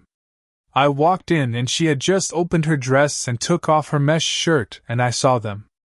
As for the marriage contracts, I wasn't interested in them. I only met with the people to be respectful. I never told you because it wasn't important. I didn't want any of those girls. I wanted you. Hell, I've declined sex so many times from girls my age, and older people started to think I didn't like girls. I love you, Samui. I wouldn't do anything that would hurt you, he said. I know, it's just that I'm insecure. I haven't seen you in almost 12 years. I just thought that those other girls would be able to take you away. I said you were mine, and I don't want that to change. I want to marry you, have your kids, grow old together, and watch our kids become successful, she said. We will do all that. You just have to trust me more. That's all I'm asking, he said. I can do that, she said, and started to kiss him. You know, it's been almost 2 weeks since that shower, and I want it again, she said as she reached her hand into his pants and started to stroke his dick. Well, I don't have anything to do tomorrow. Are you saying you want to take a shower again? He asked. No, I'm really wet right now. I just want it in me, she said as she removed her t-shirt and panties and took off his boxers. She sat on his lap, grinding into him. Can I have it, please? She asked, and he nodded. Chapter 19. War begins. The fall of a Sannin. 4 months have passed since the Kage summit, and ultimately since Iwa and Kumo have declared war on the Leaf. True to Naruto's word, his spies have found out that his attack on Orochimaru's base with the DNA needed for his reanimated army did in fact set back Kumo, Iwa, and Odo by 4 months. Tsunade used this to set up medical stations throughout Fire Country. Each station had 15 medics along with an enormous amount of supplies. The supplies came from Spring Country. When Princess Koike found out about Konoha going to war, she had a fleet of 50 airships deliver medical supplies to help out. She claimed it was for her future husband Naruto, but she was joking. She told them it was for them being allies and pay back for Naruto making her see the light and defeating her uncle, freeing her country. It was interesting when Samui found out. Naruto, why didn't you tell me you were friends with Princess Koike? You know I'm a fan of the Princess Gale movies, Samui asked. Well, I honestly forgot. We haven't sent many messages since she runs an entire country, and I'm kind of getting ready for war. Plus, you never said you wanted to meet her, he said. I said that I wanted to the last time we watched her movies, which was last week. I can't believe you forgot, she said. Well, you should have reminded me. Not my fault. It's clear that you didn't want to meet her as much as you claim you do, he said, and the room was silent. She didn't say a word to him, and he was scared. She simply grabbed some clothes and left the room, but not before telling him his punishment for what he said. Silent treatment 1 week. Sleep by yourself, cook for yourself, and play with yourself, she said, and walked out. True to her word, she didn't talk to him for a week. She had almost cracked a few times and almost went to their room to sleep with him. After the week was up, they had some of the best sex ever, so much that she thought she would get pregnant. However, that would not be the case. She didn't get pregnant. Speaking of pregnant, Ichiraku had to sleep in one of their extra rooms a few times because Anko would kick him out during one of her mood swings. She's almost 5 months pregnant, and she's having 2 girls. Naruto felt bad for Ichiraku. Kurenai gave birth to a daughter 2 weeks ago. She named her Mirai Biwako Sarutobi. She chose the name Biwako to honor Asuma's mother, who died during the Kyuubi attack 17 years ago. Mirai had black hair like her parents, but had Kurenai's skin and eye color. Fu also gave birth the next day after Kurenai did, but she was stubborn about not letting the baby out unless Naruto was there to see his godchild born. She didn't want to know the gender of her child until it was born. They had to send an umbu to find Naruto. He was out on a date at the time with Samui, and they were having lunch when they were told Fu didn't want to have the baby without the godfather there. So Naruto and Samui left without paying, but the owner didn't mind. This wasn't the first time they did that. Naruto always came back to pay later though. They arrived at the hospital, so Fu was able to have the baby. Naruto placed his hand on the seal to keep Komi from escaping, however Komi pulled him into what looked like a meeting place. Komi was able to do that because Naruto was in contact with the seal. He was surrounded by all of the tailed beasts who introduced themselves. Shikaku, Matatabi, Isabu, Son Goku, Koko, Saiken, Komi, Gyuki. You already know my name. Naruto just sweat dropped at this. You still could have said your name again. Komi did, I already knew his name. Nope, didn't feel like it. Kurama said. Anyway, for why we are here. Naruto, you have our thanks for stopping that masked man and Zetsu from capturing all of us. Matatabi said. Although you couldn't save us all, we do realize you are only one person. Some of us were taken while you were out on your training trip, Kurama told us about. Oh yeah, do not worry about me escaping the seal. Fu has informed me that you can release me without killing her after she heals from childbirth. I can wait. Komi said. Now we have a gift for you. We will transfer some of our chakra to you. If you are to free us from the Gedo Mazo, you will need our power to do so. Please step forward and accept our chakra. Koko said. All of the tailed beasts put their hand on top of one another. Naruto looked up at them with uncertainty in his eyes, however they all nodded, and he walked up connecting his fist to them. He saw a man wearing a white cloak surrounded by what he recognizes as the tailed beasts but as children. He heard the man tell them he was dying and he wanted them to find happiness in life. He noticed a younger version of Kurama was taking it the hardest but tried to be brave. After the man finished speaking, Naruto swore. He turned around and looked at where he was floating and smiled at him, and sent a pulse of chakra at him before he faded away. Naruto opened his eyes and he was back in the tailed beast meeting place. You have our story and our power. Now it is up to you to find us and free us. I must warn you, my Jinchuriki has complete control over my power, and can transform into me while pushing my conscience to the back. I need you to free me from him. He is too loyal to Kumo, and I will not stand for a pointless war. Beware, Kumo has spies in the Leaf Village already. They are working on a way to kidnap a Hyuga clan member. You can find them at night. It's a group of 10 who are at the Hyuga compound. One thing Killer B is good for is that he is an idiot and forgot to cut the connection during that part of the meeting. It's a squad of 5 Jonin and 5 Umbu. Stop them and you can get information on when they plan to strike. Good luck, Naruto. Gyuki said as Naruto disappeared from the meeting place. He came back and Fu was staring at him in shock with everybody else doing the same. What? He asked, but as soon as he did, his left eye started to burn and he grabbed it and collapsed to his knees. Samui was right by his side in an instant. Naruto-kun, are you okay? What's going on with your eye? She asked, worried about him. They don't know what happened, but as soon as he touches the seal on Fu, he spaced out, and then his eye started to bleed. He didn't answer her, only screaming out from the pain he was feeling. Samui just did what she could. She tried to ease the pain with her medical ninjutsu skills she picked up from Tsunade. Tsunade even tried, but it didn't work. Samui just sat on the floor holding his head in her lap. He passed out after 5 minutes of pain. A puff of smoke appeared in the room and a small fox with 9 tails appeared. Samui and Tsunade knew it was Kurama. Kurama, why are you here? Why are you so small? Tsunade asked. Well, if you must know, I'm here to check on Naruto. I know what is going on, and as for why I'm small, well, I'm usually a giant fox. I don't think you would want me to show up in my full size. Anyway, the pain is over with now, he should be getting up soon. Kurama said, and true enough, Naruto woke up. Kurama, I'm going to kick your ass next time I see you, Naruto said. Oh yeah, why don't you try it now? I'll kick your ass all around Konoha before you can even land a hit, Kurama taunted. Naruto looked at him, and they both squinted their eyes and were about to leap at each other, until Samui spoke up.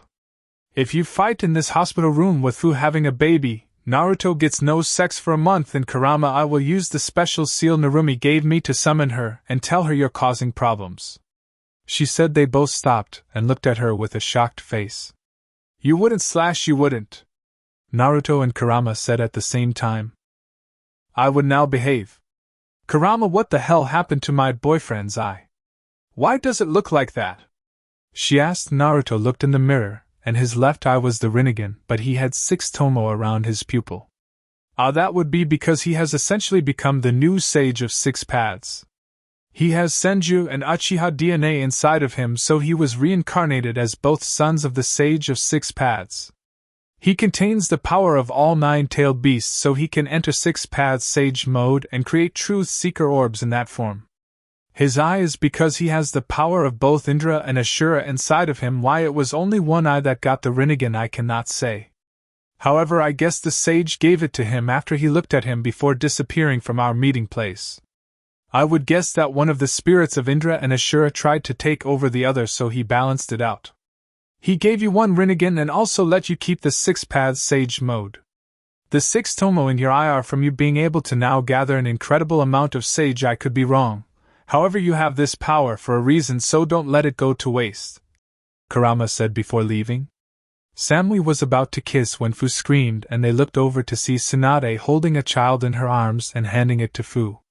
The baby had Shibuki's hair but had Fu's skin and eye color. Congratulations, Fu, you have a healthy baby girl, Tsunade said. She's so beautiful. I love her, Fu said, holding her daughter. What's her name, Fu? Samui asked her. Fu looked at Shibuki, who nodded his head. Hoshi is her name, she said, and everyone smiled at this. Can I hold her? Naruto asked. Fu nodded and handed him his goddaughter. The baby was still crying, but as soon as Naruto held her, she stopped immediately and fell asleep from Naruto rocking her to sleep. You're a natural at that, Naruto. Can I be expecting grandbabies soon? Tsunade asked. Maybe after the war is over. I'm only 17, but I can assure you that I'll give you some grandkids from the way me and Samui go at it, he said, causing Samui to blush. That was 2 weeks ago. Now Naruto is on his way to the front lines. Orochimaru decided to come in first. Samui doesn't want him to go. These past 4 months they've really connected and things have been great between them. Do you have to go? She asked. Yeah, I do. I know you don't want me to go, but you were chosen to stay back and protect the Hyuga clan. Besides, if I'm lucky, Orochimaru may show up. If I can take him out, we deal another heavy blow to the enemy. It's a no-brainer that he is the brains behind the operation now.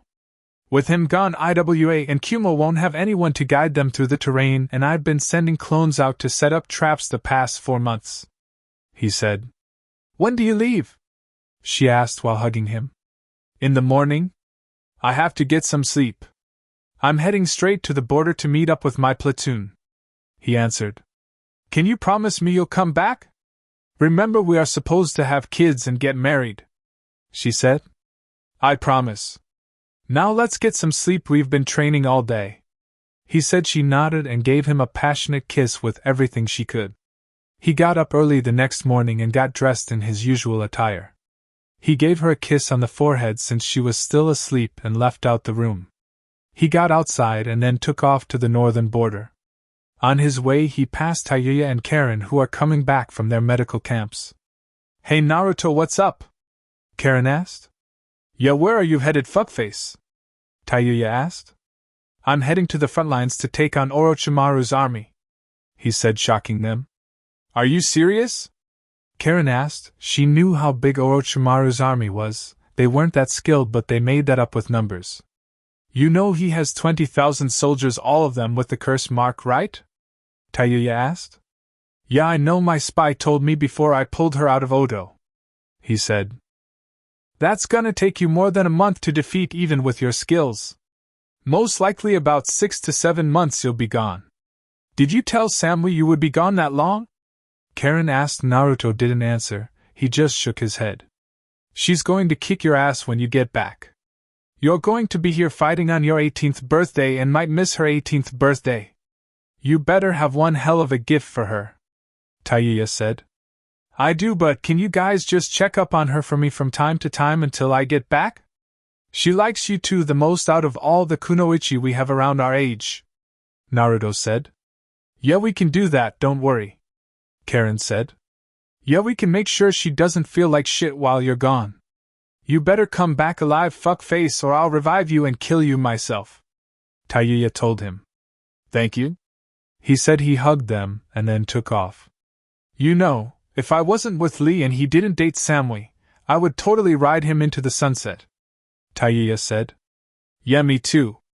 I would have had sex with him at the hotel, but he said he had a girlfriend, Karen said. Well, let's get back. I know Samui's been getting some from him. It must be great because she doesn't have that cold aura about her anymore, Taiyuya said, and they took off to Konoha. Naruto arrived at the border and made his way into the camp. He noticed the Jonin and Chunin in this platoon were all meditating, but he could tell they were on high alert. He looked around for the leader, and it was Shikaku. Jonin Naruto Namikaze reporting in. Naruto said to Shikaku. Alright, you got here kind of early, but I should have expected that, Shikaku said. Has anyone encountered the enemy? Naruto asked.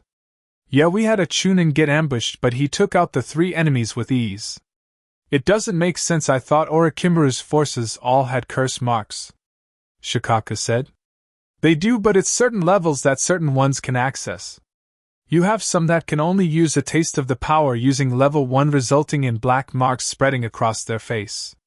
Then you have the second level where the user accesses the full amount of power, transforming into some kind of beast. The power can range from anywhere between mid-Chunin to high Jonin.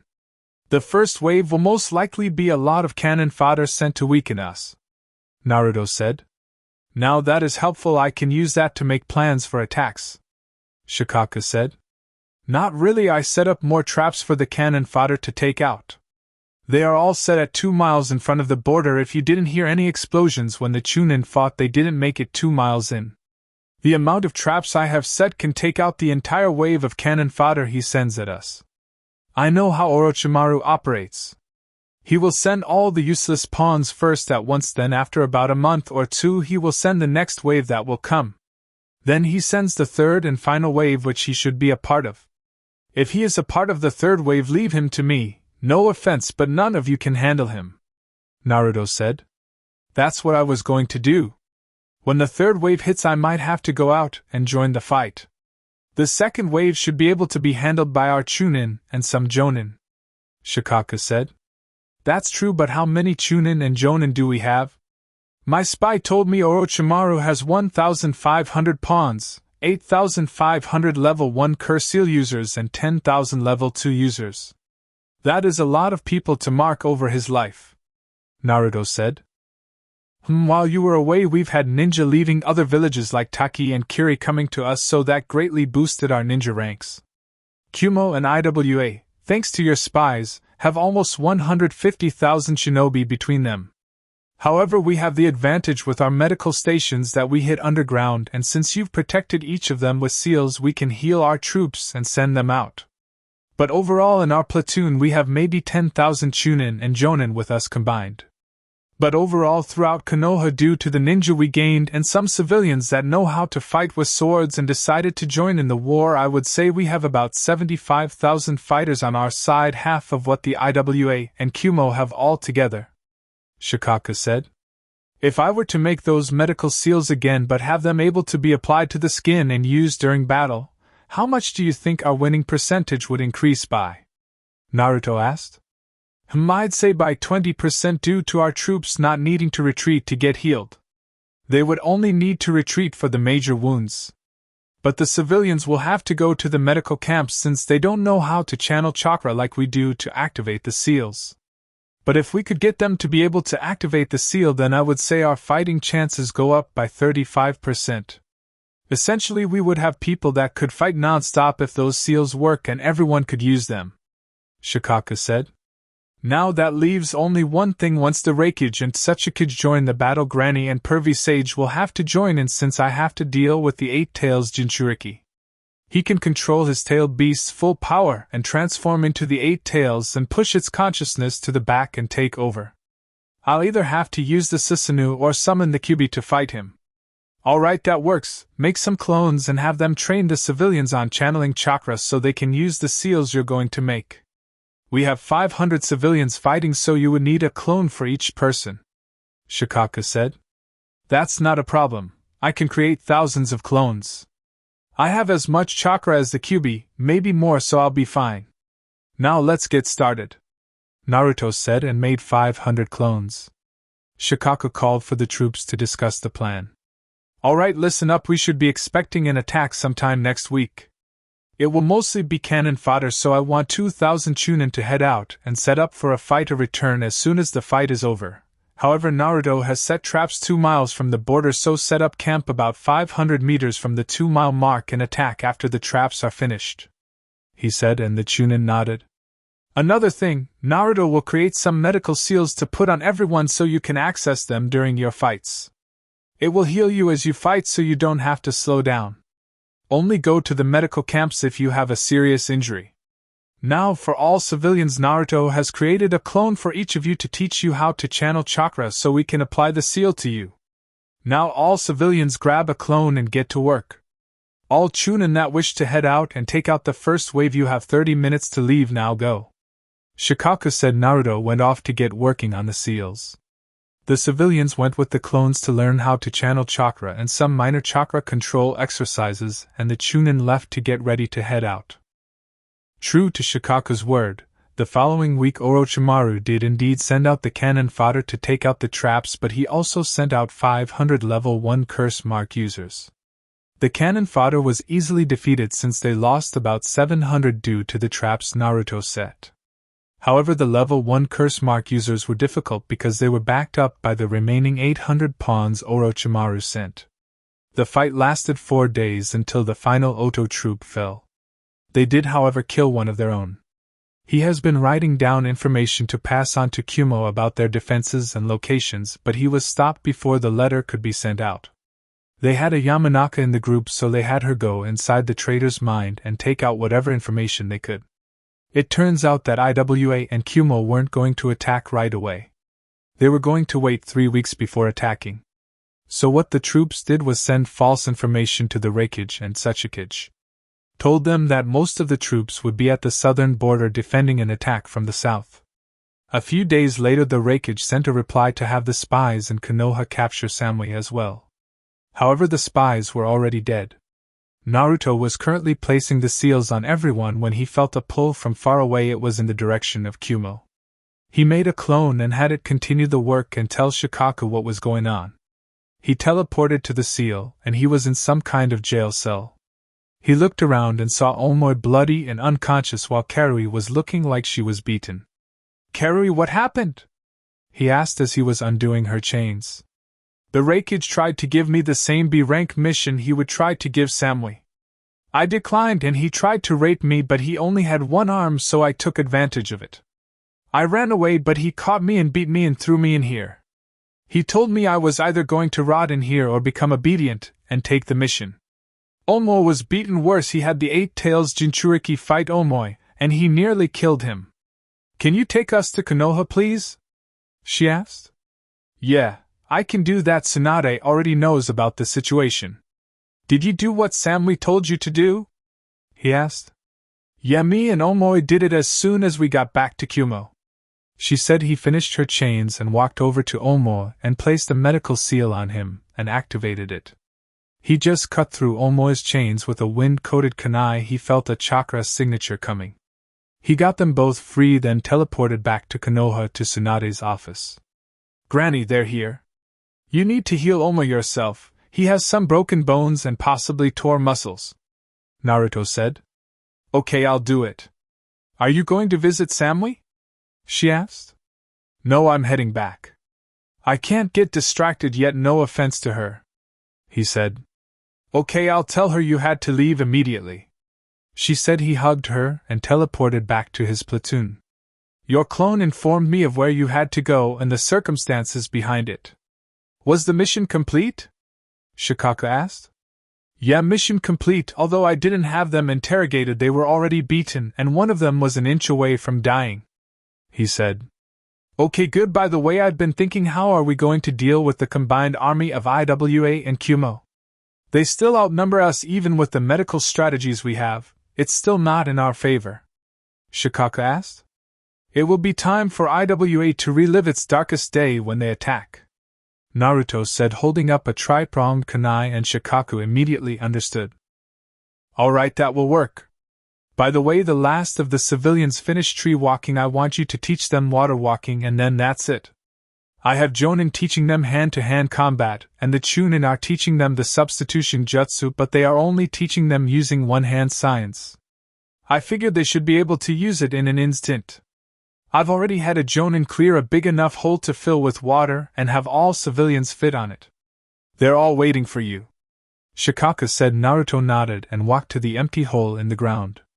It was huge. It was basically in the shape of a trench, but he could tell it was big enough to hold 500 people. He used his water manipulation to pull a large amount of water out of the air and fill the hole. Alright, since you've already learned tree walking today, I'm going to teach you water walking to help you have better control over your chakra. Now, water walking, to do this you have to be emitting a constant stream of chakra from the bottom of your feet and using the repellent force to walk across the water's surface. This technique is more difficult to master than tree climbing, because the amount of chakra that needs to be emitted changes constantly. Also, the more you train with this technique, you can get to a point where you stand on water without even noticing it or even trying. I'm going to have a clone work with each of you. If you don't get this one in a week, do not worry about it, it's a lot harder than tree walking, he said, and then created 500 clones to work individually with the civilians. 3 months later. In the past 3 months the civilians have been trained in taijutsu and kenjutsu. All of them excelled at it. They didn't bother with ninjutsu except the substitution jutsu. They focused on that because a well-timed substitution could save you or an ally's life. They didn't know the jutsu took more than one-hand sign, so they all used one-hand sign for it. They haven't had any fights except for the occasional group of bandits, but the civilians would deal with the bandits. They looked at it like training and gaining fighting experience. The civilians were at a level that is equal to a mid-level chunin, which was good. They pushed themselves every day in training. The jonin were all at the elite jonin level, while all the chunin managed to get from mid-chunin to low jonin level. The training they went through was torture. Naruto, on the other hand, nobody can really be sure about what level he was at. Nobody in the platoon could beat him, but he never bragged about it. Suna also sent over their ninja. Now they had a total of 20,000 troops with them. Naruto was sitting around when the alarm seal went off. He placed one on Oto's side of the border to warn them when the enemy was attacking. He looked at Shikaku, who spoke up. Alright, listen up.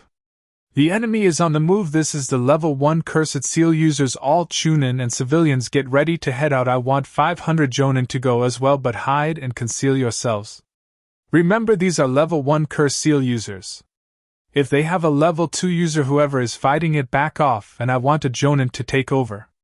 After this, the next wave will be level 2 curse mark users, and Orochimaru may be there as well. That means all of us are heading out in the third wave of Oto shinobi.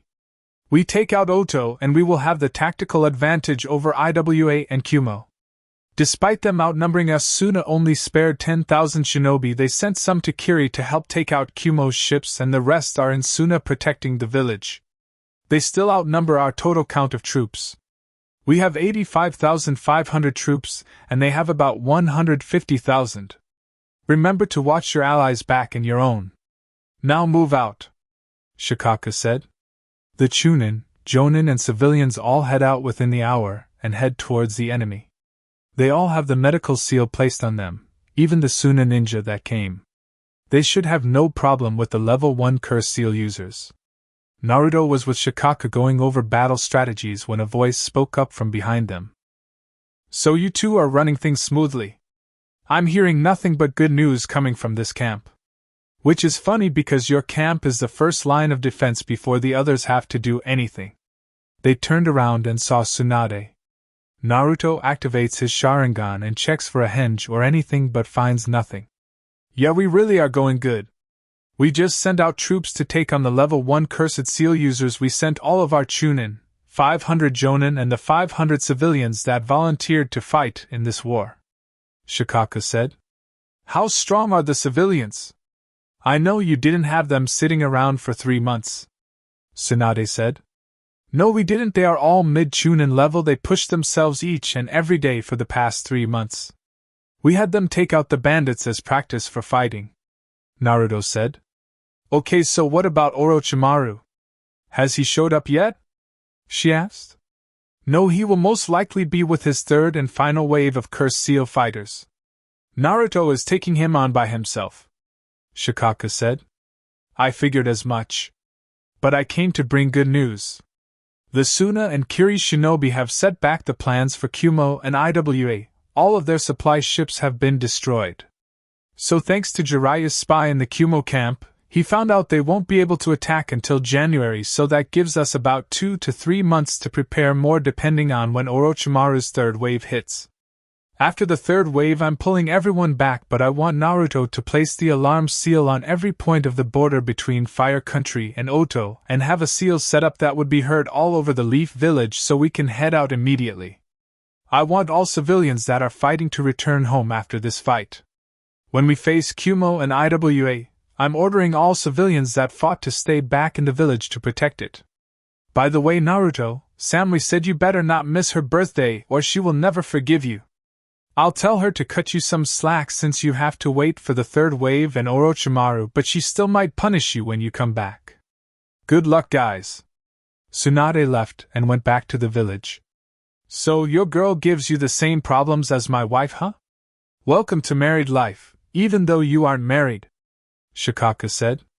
She can be naggy sometimes, but I shut her up with mind-blowing sex and she doesn't complain anymore.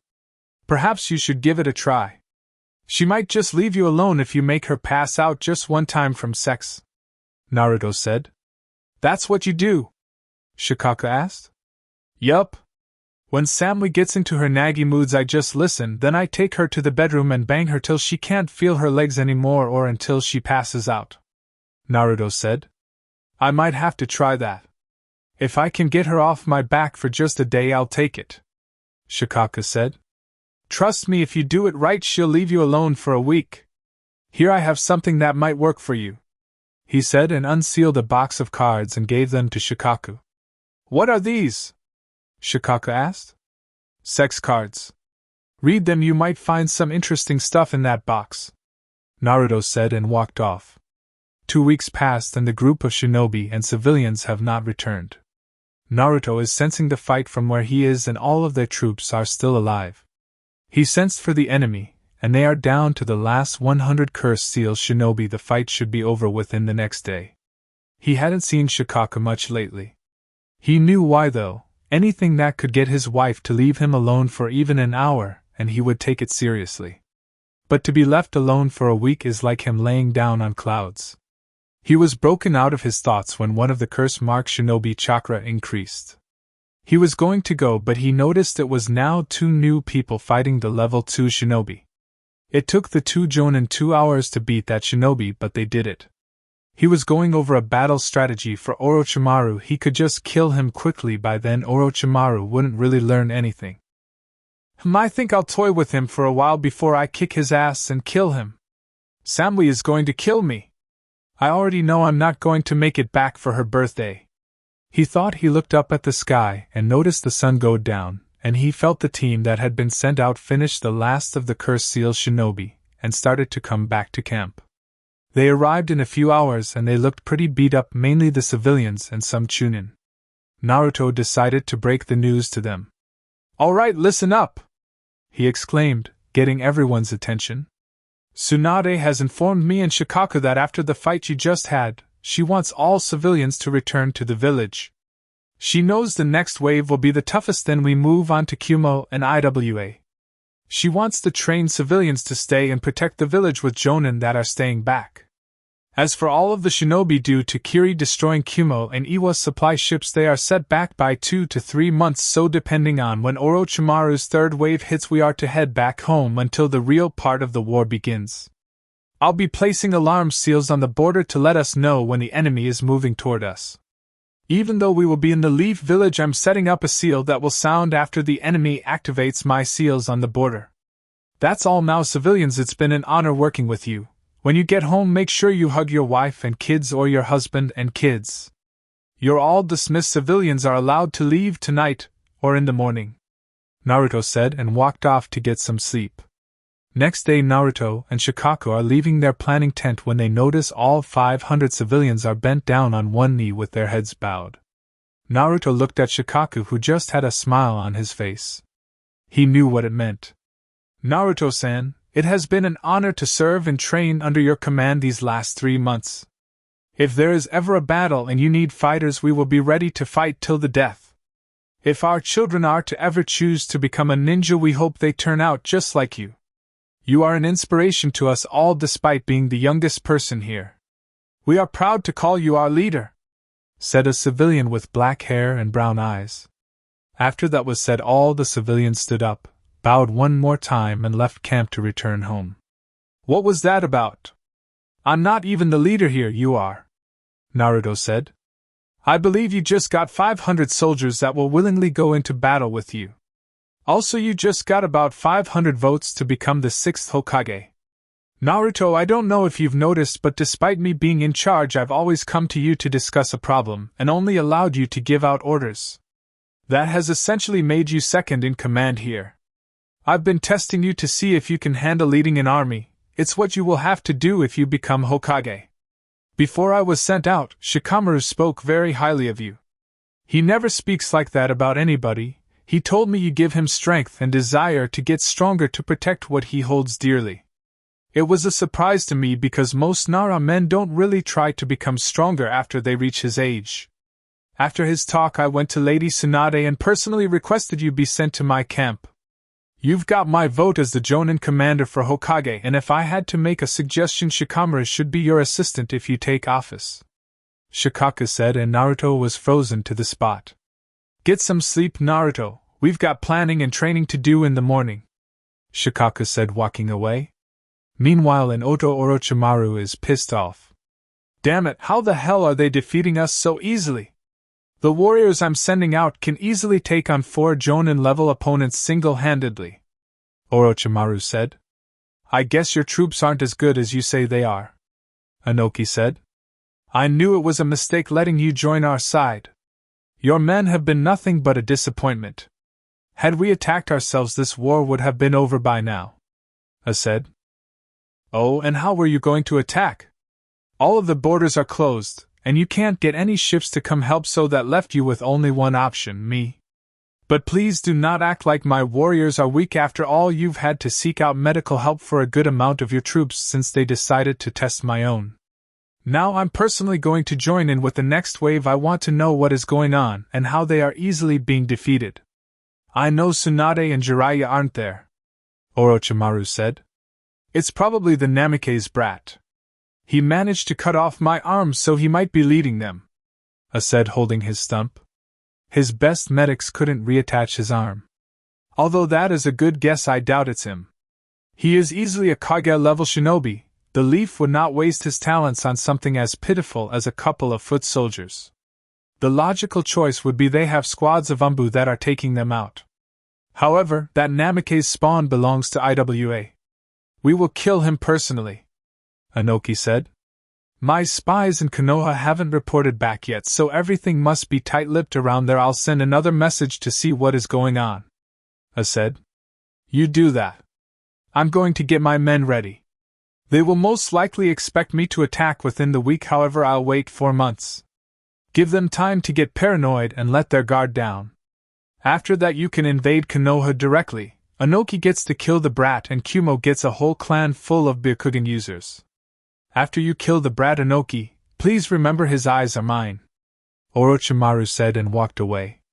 If we didn't need to go through his borders, I would have killed him by now, said. I have a feeling he will die when he attacks, but that just means we can take over Oto for our own. If he doesn't die, we just kill him when he returns, Inoki said, and nodded. Little did they know Naruto and Shikaku already planned for Orochimaru's attack.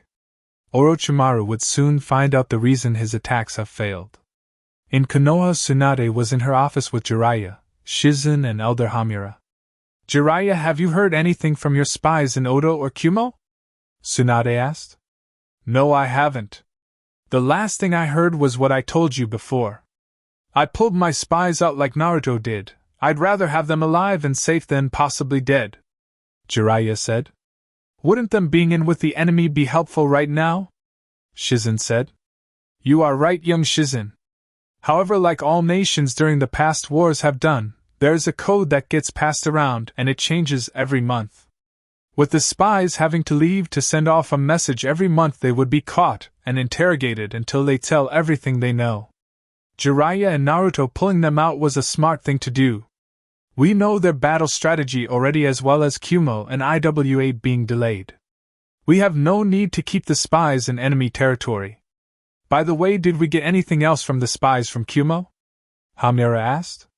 No, they were only sent here to get battle plans and kidnap some Hyuga members as well as Samui. However, the spies decided to stay too close to the Hyuga compound and were caught, interrogated, and then executed. They wouldn't have gotten any battle plans because outside of the camps we have set up, I don't know what's going on except from the last visit I got. I left the planning to Shikaku, Tsunade said, and somebody knocked on the door. Enter, Tsunade said, and walked Hanabi, who was recently made Chunin after the Pain invasion. Lady Tsunade, the 500 civilians you sent out to fight have returned. This is the report that I collected for them, Hanabi said, handing Tsunade the report. It was 3 pages long, and usually reports are shorter than that for her. Thank you, Hanabi, you may leave now, Tsunade said. Hanabi bowed and left, but Jiraiya spoke up before she could leave out the door. Hanabi, what do you think about toads? He asked, and they all saw her freeze for a second before answering. They are disgusting creatures and I wouldn't be caught near one ever in my life, Lord Jiraiya, she replied before leaving. She went to check up on the toad she took care of at a pond hidden behind the Hyuga compound. Oh yeah, she's the one, Jiraiya said. What do you mean, Jiraiya? Hamura asked. She's getting the toad contract. Gamabunta asked Naruto to find a toad contract successor, and he found Hanabi. She actually loves toads but doesn't want anybody to know. I'll give it to her when Naruto's back from the front lines, Jiraiya said. Well, Naruto will be getting a lot of praise when he gets back, that's for sure. Read this report from the civilians, Tsunade said, handing the report to Jiraiya and Hamura to read. They both had a shocked look on their face. It seems Hiruzen was right to leave the village in his hands, Hamura said. So, when are you giving him the hat, Tsunade? Jiraiya asked. Maybe in about 2 years. There are still some things he needs to learn. He can lead a team, that's proven, but running an entire village is something else. Besides, I'm in no rush to give up the hat. It pays good money, although I don't need it. Plus, Shizen isn't financially stable yet, with Izumo constantly declining the promotion. He thinks I'll take him off gate duty, she said. I can't believe him and Kotetsu actually like that job. The amount of time they spend sleeping there, you would think they hate it, Jiraiya said. Actually, Izumo likes to sleep there because, according to him, Shizen keeps him up all night. You have quite the sex drive, Shizen. I'm surprised you aren't pregnant yet, Tsunade said. I'll have you know Izumo is just like me in that department. As for the pregnancy, I use the contraceptive jutsu, unlike you, Lady Tsunade. However, kids are in my future. I just wish you would give me a damn raise, Shizen said. Well, why didn't you just ask me for a raise? I would have given it to you, Tsunade said, causing Shizen's jaw to drop. Okay, anyway, Tsunade, I take it you didn't know about the plan to move the healing bases underground and protect them with seals, as well as the medical seals being placed on all the troops to conserve medical supplies, leaving them for the severely wounded. Which, by the look of this, had been extremely low, Jiraiya said. I knew Naruto had medical seals, but I did not know that he put them on all of the troops to conserve medical supplies. He surprised me with that one. I wouldn't have thought about doing that, Tsunade said, and they spent the rest of the night talking and drinking. 4 months later. For the past 4 months, Shikaku and Naruto have been going over battle strategies for this last wave of attack. However, it was difficult because Orochimaru's army didn't really have a set attack due to them being transformed into some kind of beast. They just rushed in, feeling the power of the level 2 curse mark. Shikaku, it's been 4 months since you've tried to come up with a battle plan for this last wave. You won't be able to come up with one. These level 2 curse seal fighters are mainly going to use taijutsu, and it's unpredictable. The best thing to do is have a long-range fighter and a short-range fighter on each enemy. That way, the enemy will have to exert themselves even more, and with our total up to 20,000 thanks to Gaara sending over some troops, we can easily do it. I've thought about this 2 months ago, Naruto said. If you had that idea in your brain, why didn't you tell me about it 2 months ago? Shikaka asked, annoyed. I honestly thought you would have come up with that idea. Then again, you are a Nara, so simple plans aren't really your thing. For a clan full of lazy people, you guys sure do put a lot of unnecessary work on your shoulders coming up with plans and ideas, Naruto said. I can see why you get slapped a lot, Shikaka said with an eye twitch. Naruto was going to respond, but the alarm went off, and they both got serious. Alright, everybody, listen up. This is the final wave, and everybody is moving out. This will be dangerous due to this group having all level 2 curse seal users. Now I want the medics on standby to be prepared for anything. Orochimaru will be with this group now, so remember Naruto fights him alone. There will most likely be snake summons, so Naruto will use his summons to counter. I want 2 people on each enemy, a long-range fighter and a close-range fighter. Remember to have your allies back if you are injured. Remember to use the medical seals attached to you. If the wound is severe, you are to head back to camp for medical treatment. I want to win this battle with no casualties on our side. Now move out, the enemy will be here quicker than usual, Shikaka said. Orochimaru is there, I can feel him, Naruto said. You can take him. I've heard about your encounter with him during your Chunin exams. Now I'm going out as well. I can fight at any range thanks to my shadows. Let's go, Shikaka said. He took off with the troops. Naruto was about to take off when he felt a chakra spike from the way the enemy was coming. Orochimaru must have used the summoning jutsu, and given the amount of chakra I felt, he must have summoned a lot of battle snakes, and another that feels like a boss summon. But the dragons told me Manda was dead. He thought he summoned his dragons and foxes. In front of him was Helios, Vizirion, Bob, and Shadow for the dragons. For the foxes he had Narumi, Scarlet, the 3 Omega brothers, and the other 2 battle foxes he summoned during the Oto invasion. Naruto, it's good to see you again. How may we help you? Helios asked. I'm in the middle of a war and Orochimaru's attacking. He summoned his snakes and I figured you all could use a good fight. I'm heading to the battlefield now. All of the other fighters have already left and started fighting. The summons haven't gotten there yet, but they will be soon, Naruto said. I like you more and more every day, Naruto. Let's go, Helios said, and Naruto jumped on Scarlet's head, and they all took off towards the battlefield. They arrived and Naruto spotted the snake summons, and it was enough for each of his summons to fight twice. What got him confused was the snake Orochimaru was standing on. It seems I've figured out why my minions have always died so quickly. It seems you are the reason, Naruto, Orochimaru said. That's where you're wrong. This is my first time coming to a fight. Your minions, as you called them, were taken out by civilians, Chunin and some Jonin, Naruto said.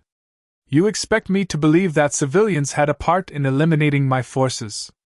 Kikuku, you must think I'm crazy, Orochimaru said. Nope, it's the truth, but believe what you want. So who's your new friend? He looks like Manda, but I know Manda is dead, Naruto said. This is Manda the Second, Orochimaru said. Seriously, that's the best name you could come up with? So what's so great about this one? Naruto asked. This one, unlike the first Manda, is extremely loyal to me.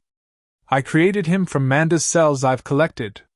As you can see, he is a lot larger than the original, however that's not the best part. You see, he has claws along his body and his fangs are poisonous. This one is bigger, faster, and has better senses than the original one, Orochimaru said. Okay then, Helios, you take Manda Jr. over there, the rest of you take out the other snakes. After that you guys can leave. Naruto said. His summons took off to fight and he jumped off Shadow. Orochimaru, seeing Helios flying towards Manda the Second, jumped off of him to the ground. You've been around long enough, Naruto. It's time to die. Maybe I'll take your eyes for myself, especially your left one. I haven't seen a Rinnegan like that before.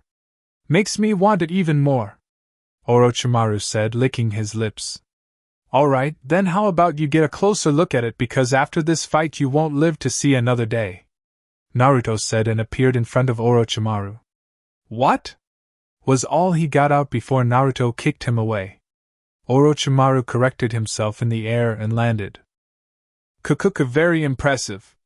Naruto, it's too bad I couldn't have your body. Now that I am back to full strength and can use my arms thanks to the Shinigami mask in the Uzumaki temple, I can keep my promise from many years ago and kill you. For your unasked, I was brought back to life when some fool used the reverse curse mark sealing jutsu on one of my precious subjects. I thanked him by taking his life, using his body as my own. Orochimaru said. Okay, so now that you're alive and whole again you think you can beat me? You're not even stronger than Itachi and he isn't even close to being on my level. Besides, you haven't even noticed the genjutsu you're in. I don't know how someone so keen on getting the Sharingan keeps forgetting that you shouldn't look a Sharingan user in the eye. Naruto said, and Orochimaru quickly tried to release the genjutsu in him. It was difficult, but when he did he noticed his arm was on the ground. That was a lucky shot, brat. I won't be falling for that so easily again. Orochimaru said as he shed his skin and another Orochimaru climbed out of his mouth. That's fine with me. I don't need genjutsu to defeat you, Naruto said. Universal pull. Orochimaru didn't know what was going on. His body suddenly started to move towards Naruto at an extremely fast pace. Wind style, pressurized fist. Next thing Orochimaru knew, he was hit in the stomach and sent flying back, coughing up blood. He landed on the ground in pain. I'll have to deal with the pain. I don't want to shed my skin again so early. I should use Manda II, but he is busy fighting right now. Orochimaru thought as he looked and saw Manda II getting manhandled by Helios. Are you going to lay there all day? Or are you going to get up and fight? Naruto asked. Orochimaru stood up and went through hand signs. Formation of 10,000 snakes. Orochimaru sent his 10,000 snakes at Naruto, and all of them had a blade sticking out of their mouth. Wind style, sonic boom. Fire style, dragon rain jutsu. Naruto channeled a huge amount of chakra into both attacks, and once they combined, the snakes stood no chance and were instantly disintegrated. Orochimaru had to jump back in order to not get hit. Once the jutsu was done, Orochimaru created 3 earth clones and charged into the smoke to surprise Naruto. He kicked Naruto in the head and he stumbled back a bit but corrected himself. He instantly activated his Ultra Instinct, but only the ability to dodge, and every attack Orochimaru sent at Naruto was easily dodged, and Naruto would punch him with chakra-enhanced punches, leaving bruises on Orochimaru's body. How does he keep hitting me and not my clones? Of course he is used to using shadow clones, so earth clones won't even faze him. I guess he can tell which ones have earth chakra and the original. Orochimaru thought. All 4 Orochimarus jumped away, but all 4 of them were quickly pulled back to Naruto. Universal pull. All 4 Orochimarus came flying at Naruto, but the next jutsu made their eyes widen. Inferno style, fire lightning. Naruto surrounded himself with the Amaterasu flames, shaped them into spikes with the use of his Kagutsuchi ability, and made them shoot out, stabbing all 4 Orochimarus at once. Orochimaru, feeling the pain from this, shed his skin again for the second time this fight. Damn it, this is getting annoying. I'm supposed to weaken Konoha's forces, but this boy is easily beating me. Orochimaru thought. He looked over to his forces and saw they were losing, and the only summons left alive from his side was Manda II, but he wasn't doing too good. As you can see, Orochimaru, you are out of your league. You can't beat me and your forces will be gone in a few days. It's time you pay for what you did to the third Hokage. Naruto said. He raised his chakra levels and blurred out of sight. Orochimaru, sensing it was bad, activated his next jutsu. Slithering snake mode. His lower body turned into that of a snake to increase his speed and agility, but it was of no use.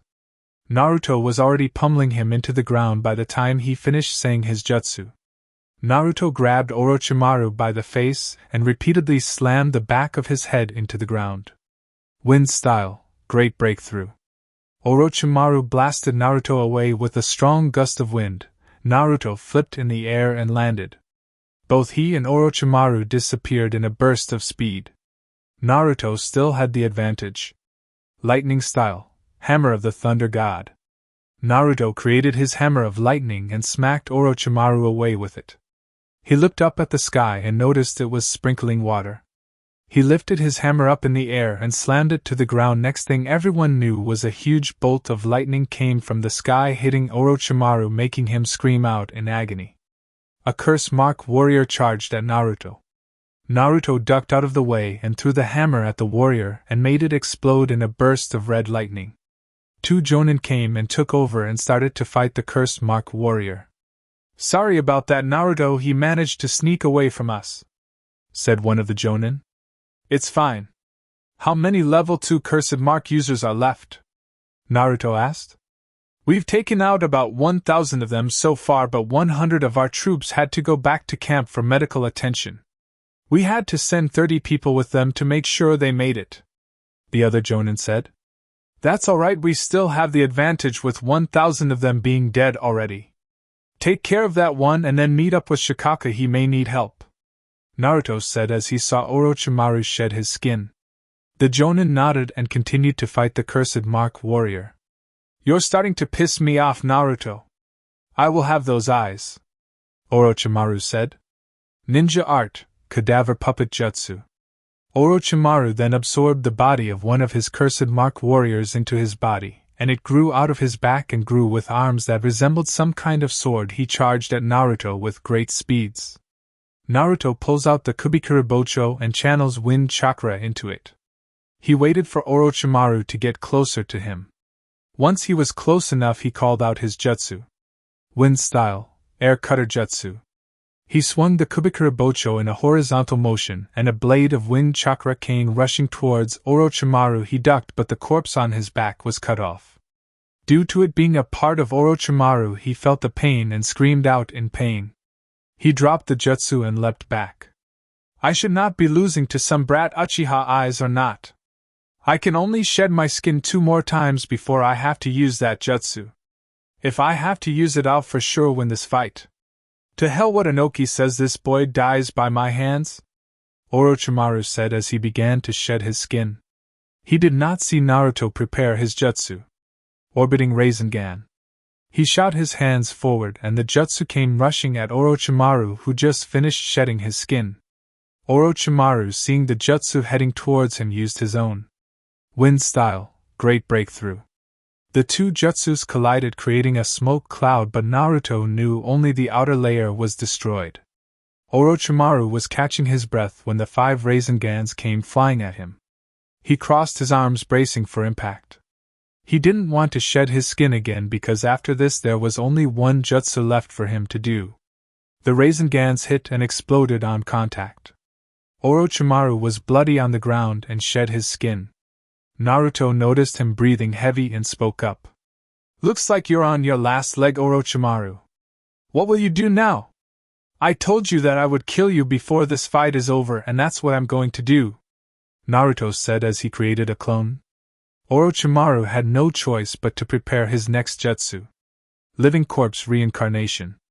Orochimaru left his current host's body and revealed his true form. A giant white snake made up of smaller white snakes. "Kakuku, it's time to die, Naruto.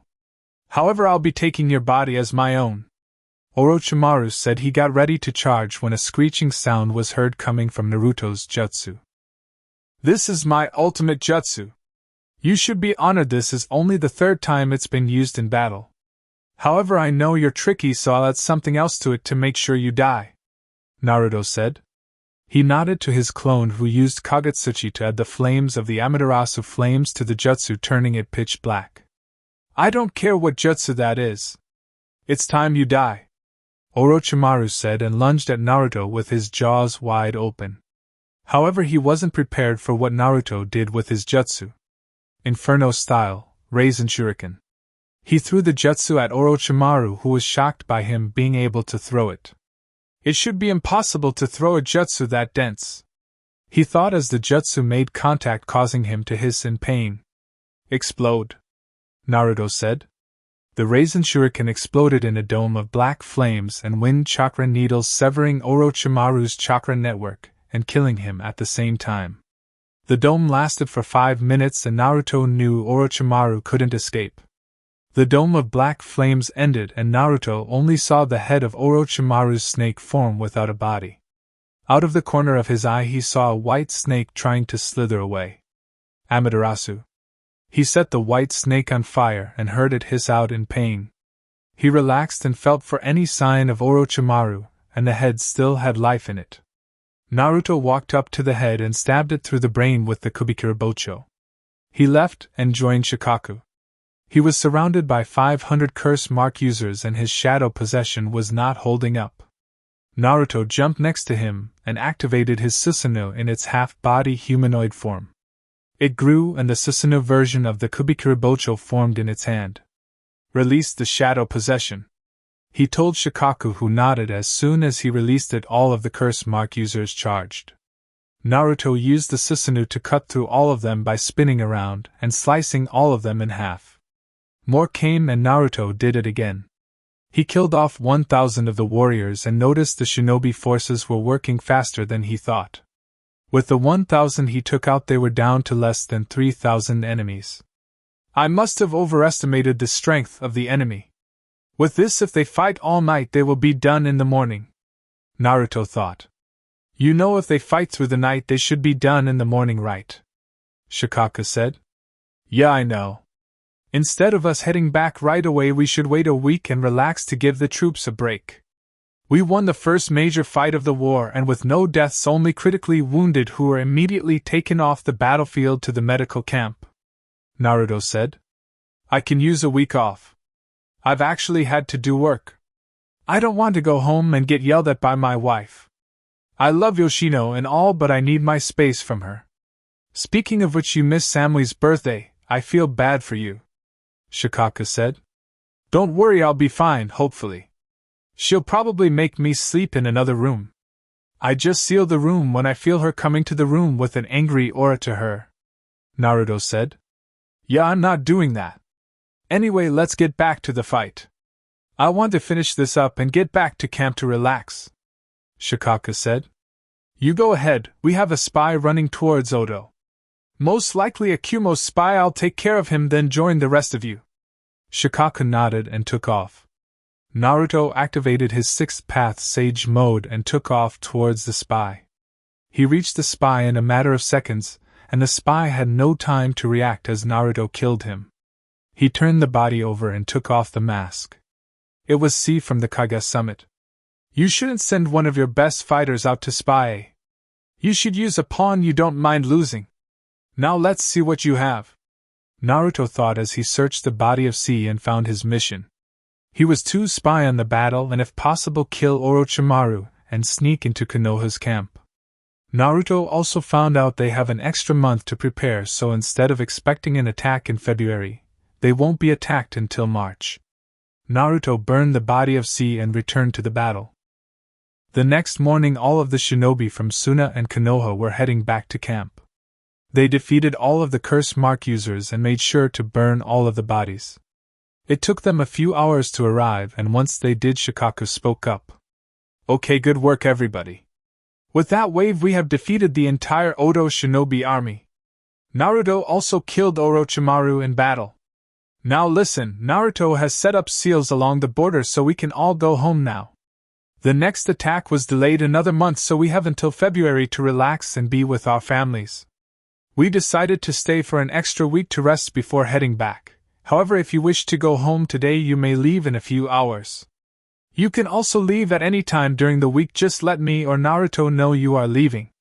Medics, I can't thank you enough for what you did. If any of you want a hospital job or need a reference, feel free to put your actions during the war on the slip and add either me or Naruto's name as a referral. After today, I am no longer the leader of you all. Next time the Hokage will be handing out orders before heading to the battlefield. Now get some rest, you all earned it, Shikaku said and walked away. Naruto stayed back to keep track of who already left. The entire medic team left. Most of them were civilians trained in the medic program and had families to go home to. All of the Suna shinobi left. They wanted to return home quickly, and half of the shinobi from Konoha left. So only Shikaku, Naruto, and 5,000 Leaf Shinobi remained. A few days go by and all the other shinobi have left, leaving Shikaku and Naruto behind to clean up any important files. So, are you ready to go home and face your girlfriend who will undoubtedly be pissed off at you for missing her birthday that was last week, then you decided to stay an extra week? I feel as if you are going to be sleeping by yourself the entire time we're back, Shikaku said as he sealed up more documents. You're worried about me, you should be more concerned about your skull. Shikamaru told me about how your wife uses a frying pan on your head. Samui just yells at me a lot when she's angry, never uses physical contact. I can easily make up to her when she's mad. I have the perfect gift for her when I get back. By the way, I never asked. How did Yoshino take it when Shikamaru brought Temari over? Naruto asked. They bonded instantly, but I must say I like her as well. Strong women, independent, and she lets Shikamaru have his quiet time even if it's for an hour. He appreciates it. I've never heard them argue other than the typical Nara forgetting about a date or something. Other than that, they are doing really well together, Shikaku said. Shikamaru told me about how she lets him use his privacy barrier. Good for him, Naruto said. Yeah, I used mine one time and Yoshino thought I was abducted since she couldn't see me. I like it since we're in a war, maybe she'll let me use it more often. Shikaku said. Naruto just nodded his head and left to seal up the medical supplies and seal the entrance to the medic station. 3 days pass and they are headed back to Konoha. Are you ready to go to Shikaku? Naruto asked. No, but I have no choice but to get back. Otherwise Yoshino will come hunt me down and drag me back, Shikaku said, and Naruto laughed at him, and they left. In Konoha, Tayuya, Karen, Kurenai, who had Mirai with her who was now 7 months old, Samui and Tsunade were all enjoying a nice lunch at Iam's restaurant when a huge crowd of civilians ran by shouting about the front gate. Lady Tsunade, do you know what's going on? Tayuya asked. Yeah, I've never seen civilians run this excited about anything, Karen said. I don't know, but I'm not getting in the middle of it. I need to head back to the office. Samui, can you be my bodyguard to the office? I don't want to hear Shizen's mouth about me being out with no backup, Tsunade said. Yeah, I can do that, Samui said. Lady Tsunade, can I speak with you? Tsunade looked up to see Yoshino Nara standing there with a worried and pissed off look on her face. Sure, me and Samui were heading to my office, you can join us, Tsunade said, and the three of them left. So, do you want to go see what the crowd is about? Karen asked. Nope, we just got back 2 days ago. I gave him a break, now it's time for me to rock his world, Tayuya said. Okay, I'm gonna go home now. I didn't need to know that, Karen said. You know, Karen, if you want, me and Lee can always use an extra body, Tayuya said. Sorry, but I already have a boyfriend, Karen said and left quickly. Who the hell is she dating? Oh well, not important right now.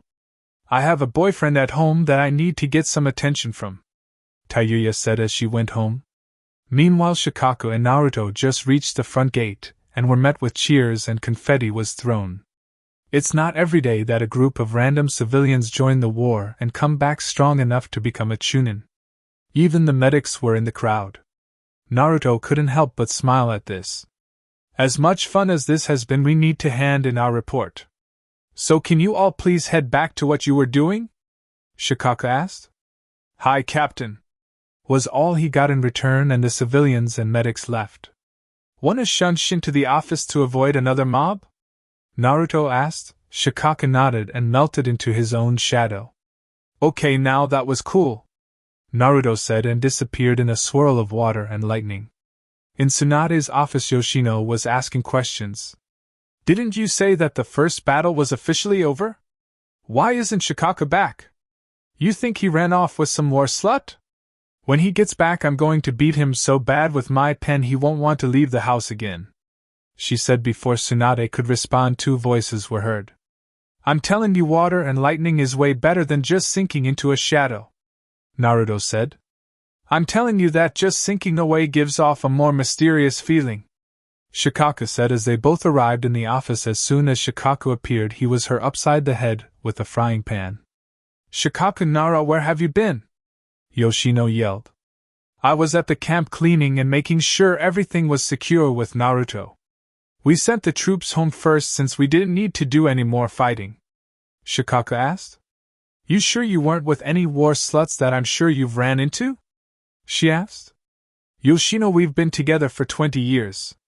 Why would I cheat on you now? Besides, when we did run into the war sluts, as you call them, only the single shinobi or civilians hooked up with them in a separate shelter we set up 5 miles from camp, he said. It's true, we were too busy planning and training the civilians to even think about getting with one of the war sluts. Naruto said. Okay, Naruto, I know you want to see Samui, so hand in your report, and you can leave. Same goes for you, Shikaku, Tsunade said, and they handed her the reports. Shikaku scooped up Yoshino in his arms, surprising her, and nodded to Naruto, who gave him a thumbs up. Shikaku then left in a traditional leaf shunshin. What was that about? Tsunade asked. Well, Yoshino may give birth in 9 months, or she will be unable to walk for a few days. Now where is Samui? I want to see her? Naruto asked. She went home about 30 minutes ago. I guess that large crowd was for you and Shikaku? She asked. Yeah, it was. Sorry about that, we didn't know it was coming. But I have a lovely girlfriend to go see, so I'll see you later, Granny, he said, and gave her a hug and kiss on the cheek before he used the narration mark he placed on his front door. He arrived at the house in less than a second and unlocked the door and went in. He moved quietly so Samui didn't hear him. He reached the living room and she was laying down reading a book. He stood there for 10 minutes just staring at her, since he hasn't seen her in 7 months. She gets up but doesn't notice him and goes into the kitchen. He uses this time to sneak upstairs. He placed a privacy barrier on the bathroom to their room and took a shower. 20 minutes later he was out of the shower and got dressed in some sweatpants and went downstairs. She was really into that book that he just walked up to her and spoke. That must be a really good book if you haven't noticed me home already, he said, and she froze. She turned around and jumped on him, wrapping her arms around his neck and her legs around his waist. I can't believe it. You're actually here, she said, crying into his neck. Don't cry, Samui-chan, I'm here. I told you I would come back. I made a promise to remember, he said, and she nodded. She looked at him and gave him the most passionate kiss she could. Can we go upstairs? I just want you to hold me right now, she said. Of course, he said, and carried her to their bedroom. He opened and closed the door with his foot, since they both like sleeping with the door closed. They laid down, and she had her back to him with his arms wrapped around her. She fell asleep instantly, and he joined her 5 minutes later. They woke up after a few hours and it was almost 8 p.m., and they didn't want to get out of bed, so they just lay there with her head on his chest. I'm not mad at you, Naruto, Samui said. That's good. I thought I was going to get the silent treatment and have to sleep in a different room, he said. I wanted to be mad at you, I really did, but I just couldn't. I know you didn't miss my birthday on purpose. I had to remind myself even after Tsunade told me what was going on, that you're fighting to protect the village and by association me, she said. I would have came back if I had a choice. I didn't want to miss it, but I had to. I thought about you every day for the past 7 months, he said. I thought about you too, Naruto-kun. You didn't let any of those war sluts touch you, right? She asked. You must have been hanging around Yoshino. But to answer your question, no, I didn't let them touch me. I didn't even leave the camp until I went to save Omoi and Karui and had to go fight Orochimaru, he said. Yeah, I know. Speaking of Omoi and Karui, they have picked out a house here and moved in. Turns out on their way back to Kumo they got together during a storm that hit. The hotel room only had 1 bed and Karui was cold, so Omoi offered to hold her, and then from what Karui told me she looked up and just started to kiss him, Samui said. I always knew they would get together. I felt the emotions that they had for each other when you first arrived, Naruto said. Well, can you tell what I'm feeling? She asked and slid her hand down his pants. I think I might know. It's probably the same thing I've been feeling for the last 7 months, he said as he took off his clothes, and she did the same. They went at it like rabbits in heat until 2 a.m. and Samui couldn't feel her legs and knew she would be walking with a limp the next day. "Before I pass out, you need to go see Kurenai and Anko tomorrow," she said, and after that she was out cold. "I guess I'm going to see my sisters tomorrow," he said before falling asleep as well. Chapter 20: Kids and Proposals. The next day Naruto woke up. He looked at the clock and it was 6 a.m. He wanted to get up, but Samui had her back to Naruto up against his chest while he was holding her breasts, and his dick was stuck between her legs. He could feel her juices running on him, and he tried to move, but then Samui moaned in her sleep and woke up. Incoming lemon scene skipped. Naruto fell back onto the bed breathing heavy, with her falling onto his chest breathing equally bad heavy, but she had drool coming out of her mouth. Naruto looked at her, and she was out again. He looked at the clock and it was 7:27. "Anko and Kurenai won't be up until maybe 11. So we can sleep some more and go over to Anko's house at about 2 p.m. I know Kurenai will already be there," he thought before falling asleep. They woke up again at 12:15 p.m. and Samui had to wipe her mouth from her drooling. She looked at Naruto and gave him a big kiss that he returned. "I can't believe you fucked me to the point I was drooling with my eyes rolled to the back of my head," she said. "I know I wasn't expecting that, but it was good as hell," he replied, running his hand through her hair. "I especially liked it when you stuck your thumb up my ass. I think that's what sent me over the edge. We need to take a shower and wash our sheets before heading out, so come on." She pulled the covers off of her and got out of bed. As soon as she stood up, she fell down. Naruto just smiled at his handiwork. "Okay, I know I tell you sometimes to fuck me until I can't walk or feel my legs, but damn, you really did it this time. Carry me," she said, lifting her arms up like a baby with a cute face on. "You don't have to do the face. I'll carry you all day if you need me to," he said as he picked her up and walked to the bathroom. "You're carrying me all day. Well, we only have plans to go to Anko's house, but if I have to go to the bathroom, you need to carry me. I don't think my legs will work all day. You need to see the twins, also Fu might be there as well," she said as they entered the shower. She was grateful that they had a spot to sit down on in the shower. They washed up twice because she decided to give him a blowjob, and he returned the favor by eating her pussy. They walked out the shower. While Naruto walked out, Samui was being carried. Naruto got dressed in some green boxers, gray sweatpants, and a black muscle shirt. Samui put on a black bra. She had a red shirt that she tied into a knot behind her, and some red panties and black spandex shorts. Naruto put the sheets in the washer and made them some breakfast. After eating, he put the sheets in the dryer before he scooped Samui up in his arms and left for Anko's house. They arrived at Anko's house and Samui knocked on the door. They waited for 5 minutes until the door opened, revealing Ichiraku, who looked like he was about to leave. "Naruto? When did you get back?" he asked. "I got back yesterday and just spent the day with Samui-chan," he said. "Yeah, we're here to see the kids since we know they're all here," Samui said. Ichiraku just sighed. "They're in the living room. I'm heading to work. I'll see you both around," he said, walking away. "Well, let's go surprise everybody," he said, kissing her on the cheek. They walk inside and take their shoes off. He silently walks to the living room and sees Fu with Hoshi. Kurenai has Mirai with her and Anko has her twins. "Well, isn't this a pretty sight? My goddaughter and nieces all in one room, along with my precious sisters. Makes me want to wipe away my tears. If only I wasn't holding an angel in my arms," Naruto said, making Samui blush, and everybody in the room looked at him in shock. "Naruto!" Fu, Anko, and Kurenai yelled. He could have swore he heard a kid say his name, but played it off as his imagination. He sat Samui down on the couch and was immediately tackled into a group hug. "Naruto, it's so good to see you," Fu said. "Yeah, we missed our slapping buddy," Anko said as she slapped him in the back of his head, hugging him. "When did you get back?" Kurenai asked. "I got back yesterday. Didn't you see the welcome committee?" he asked suddenly. He was being slapped by two ladies that were previously hugging him. He was thankful that Kurenai and Fu stopped slapping him. It was beginning to hurt. He was not prepared for Anko to start choking him.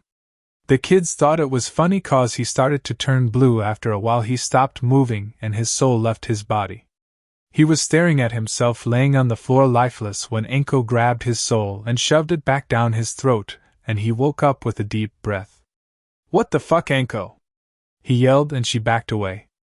"I'm sorry, I didn't realize you would die." She said she really was sorry. "Sorry isn't going to cut it. Now where are my nieces and goddaughter?"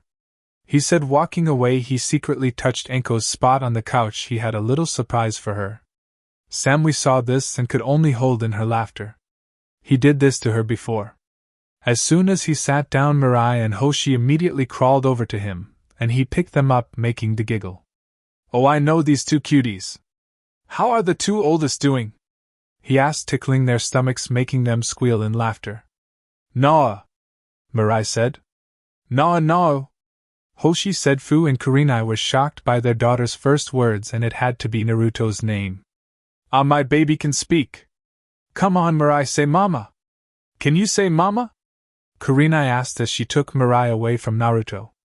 "Come on, Hoshi, say mama, come on, say mama," Fu said as she took Hoshi from Naruto. The two girls just looked at their mothers with a confused look on their faces until they spoke up at the same time. "Naw," they said at the same time, making Fu and Kurenai hang their heads down. Suddenly Anko's children began to cry. "Well, it seems Akira and Akari need to be changed." Anko said she went to pick them up, but Naruto beat her to it. "I'll do it, Anko, you can just sit down and relax," he said, and picked up the two girls and went to change them.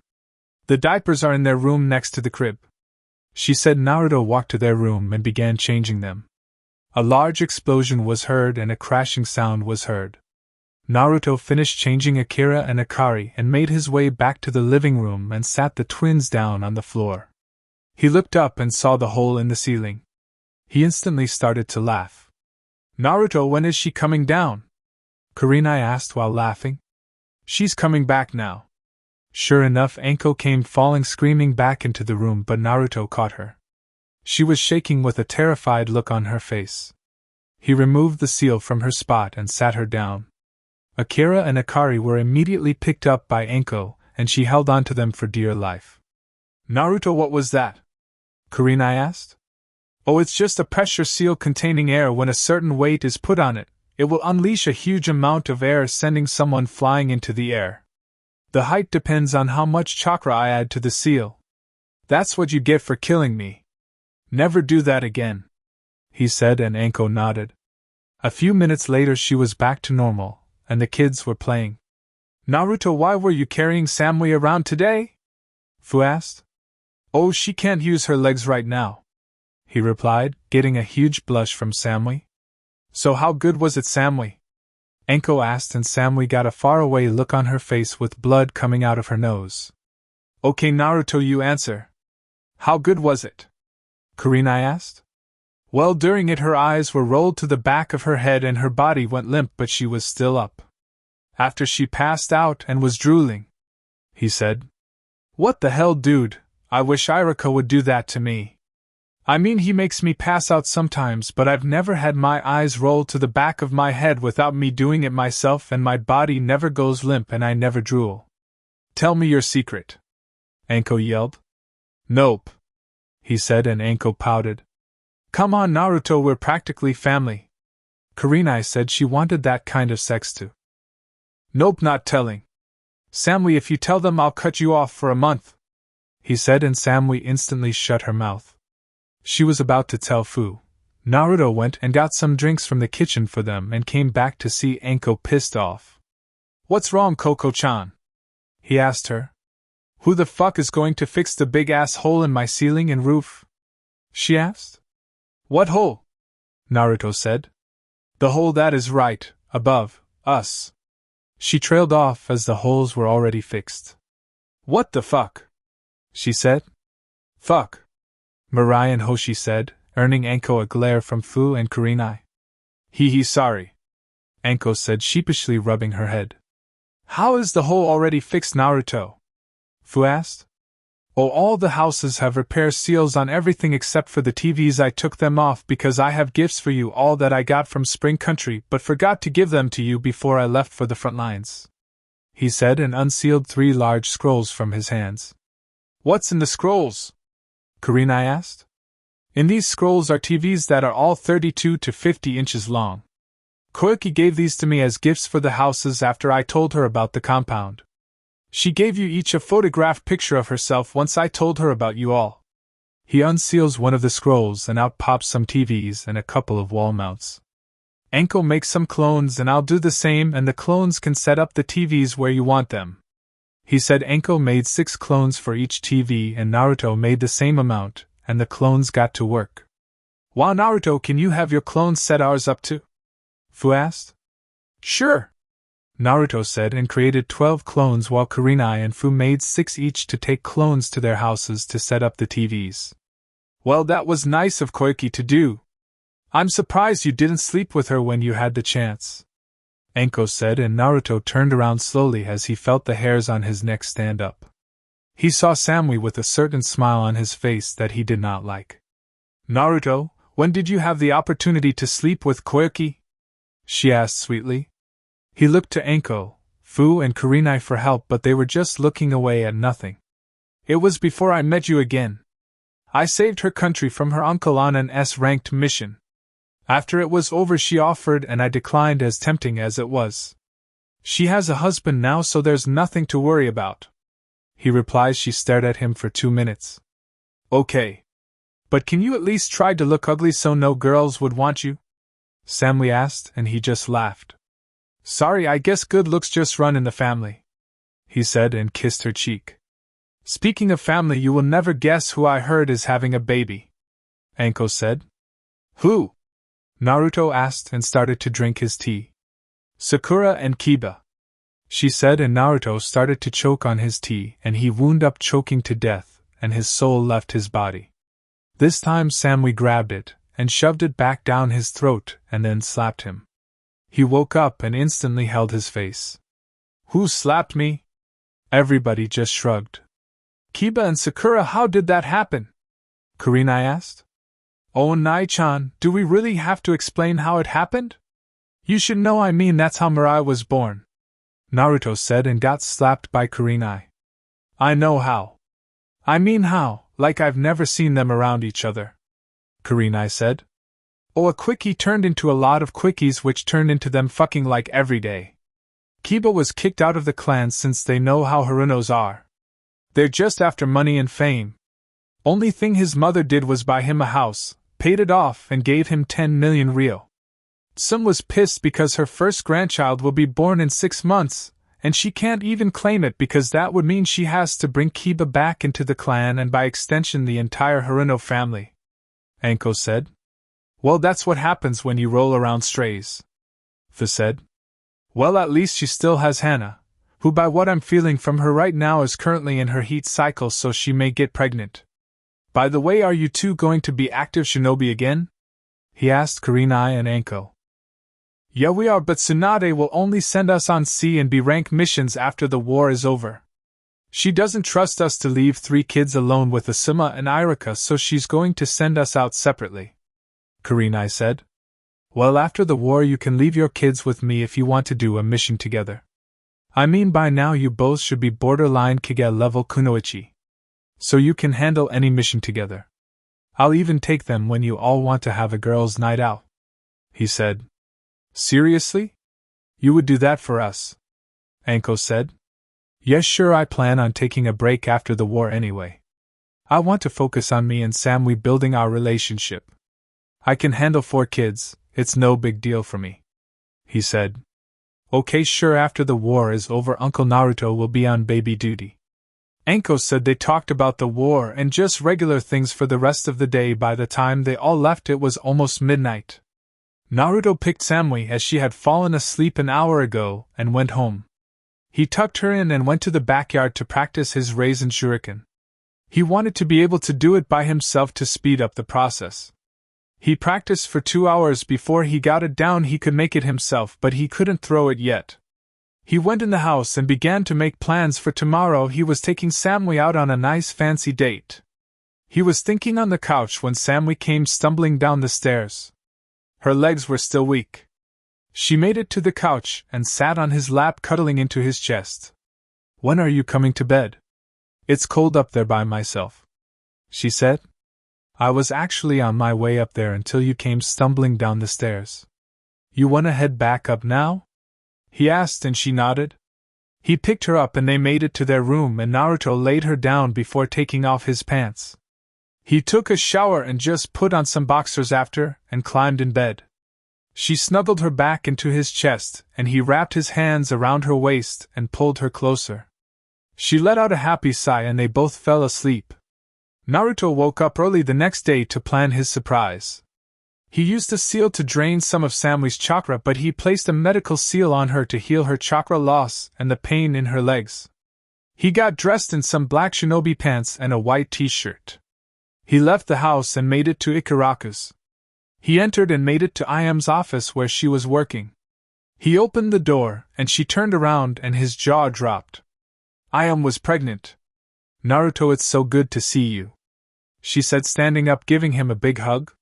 "When did you get back?" she asked, and he looked around first and noticed her ladle was in the kitchen on the counter, so he answered. "I've been back for 2 days now," he said, and he was hit upside the head with her ladle. So what she said was true. It does just appear out of nowhere, he thought as he rubbed his head. "You've been back for 2 days and you didn't come see me? What the hell have you been doing? Am I not that important anymore?" she asked. "No, that's not it. It's just I had to spend time with Samui, and then we went to see all of the kids. I had to meet Akira and Akari. I already knew Hoshi and Mirai, but I had to meet them again. Speaking of which, look at you. You're having a baby of your own. I thought you weren't ready yet," he said. "I wasn't, but I guess Kami had other plans for me. I mean, Kotesta pulls out, and I even used the contraceptive jutsu, so it was a shock to both of us that I got pregnant. I'm not mad though, I'm as happy as I can be. My business has taken off so much that before the war started the spring daimyo wanted me to open a restaurant over there. I guess the daimyo heard about me through a diplomat. I just can't get into contact right now," Iam said. "I can send a message to Koki for you if you want me to. My messenger fox loves the land of spring," he offered. "Really? Thank you so much. Here is my letter I wrote for her," she said as she pulled out a scroll from her drawer. Naruto bit his thumb and went through hand signs. Summoning jutsu. Kinto appeared. "Yo Naruto, what's up, man?" Kinto asked. "I need you to take a message to Koki for me. It's from Iam," he said. "I can do that. I like her, she gives me treats, and when she scratches behind my ear, I just melt in her hands," Kinto said, taking the scroll and disappearing in a puff of smoke. "He'll be back in like a week. Now as for why I'm here. Is the rooftop area ready yet?" he asked. "Yeah, it's been ready for a few months. It's just so expensive that nobody wants to rent it out. I'm starting to think it was a bad idea," she said. "Well, I want to reserve the entire rooftop for a date with Samui tonight. How much does it cost for the entire rooftop to be reserved?" he asked. "Well, it's 26,000 ryo an hour for a table, but you want the entire rooftop, so it will be triple the amount. How long do you need it for?" she asked. "I was thinking for about 3 hours. I'll be here at 9, he said. "Well, for 3 hours the entire thing will cost you 234,000 ryo, not including the food and drinks," she said. "All right, put the reserve down for Namikaze at 9 p.m., he said, and paid her the money. "So why are you doing this, if you don't mind me asking?" she asked. "Well, I've been gone for 7 months and I missed her birthday. So I'm doing this as a make-up gift. She said she was okay with me missing her birthday, but I still need to do something for her," he said. "All right then, Namikaze at 9 p.m. tonight. I'll let the waiter at the door know," she said, and he hugged her and left. He went home and noticed it was only 8 a.m., so he got back in bed with Samui, and she instantly clung to him. He smiles and kisses her on the head before going back to sleep. They both woke up later and they must have been really tired because it was after 5 p.m. when they woke up. Damn, didn't realize I was so tired, Samui said. That would be my fault. I needed some of your chakra but you wouldn't wake up so I had to drain some from you but I placed a medical seal on you to heal you, Naruto said. What did you need my chakra for? She asked. That is a surprise for later. Now we have dinner reservations at Ichiraku's on the rooftop at 9 p.m. tonight so be ready by 8:30, okay? He said. Why are we having dinner there? I thought we were going to stay in the house all day, she said. We were but I just want to do something nice for you. It's been 7 months since I saw you. Just be ready by 8:30. He said. He smacked her on the ass and left out of the room. He went to his father's office that was in the house and pulled out a certain scroll. He checked to make sure what he needed was in there, and it was. He started to place some more seals on his Hiraishin kunai since he would be using them in the war against IWA. He was working so much that when he took a glance at the clock it said 7:30. He only had an hour to get ready. He went up to his room to shower but Samui was in the shower. He decided against joining her and went to the closet, pulled out his clothes and went to the bathroom down the hall. An hour later he was ready to go. He wore a nice black 3-piece black suit with the suit jacket having 2 buttons which he left the bottom one unbuttoned. He wore a white dress shirt underneath with an all-black straight tie. His father had silver cufflinks with diamonds in them so he had those on. To top it off he had on what looked like black snakeskin shoes. He waited for Samui to come down, and was not disappointed. She wore a strapless black dress that hugged her body showing off her figure. It showed a lot of cleavage but she couldn't help it, her breasts were almost the size of Tsunade's. The dress had a split that went down her left leg starting at her knee. The dress was made of material that would sparkle when the light reflected off of it. She wore a diamond necklace that stopped just above her breasts, and wore diamond earrings. She didn't really like makeup but Naruto could tell she had a little bit on. She finishes it off with some dark red lipstick almost burgundy but not a lot, just enough to cover her lips. She wore open-toed 5-inch black heels where the heel was thick and had an ankle strap as well as a trap over where the toes connected to her feet. Wow, you look beautiful, he said to her, and she blushed. I can say the same about you, handsome, she said, and he walked to her and gave her a kiss on the cheek. He offered her his arm. Well then, shall we go? He asked, and she grabbed his arm and nodded. We shall. They both laughed, and left the house. They were walking towards Ichiraku's and a lot of men and women passed out from how good they looked but they didn't pay attention to them. They were too busy talking and laughing. Naruto felt people following him, but he knew it was some civilians from the front lines he worked with making sure him and Samui got there safely.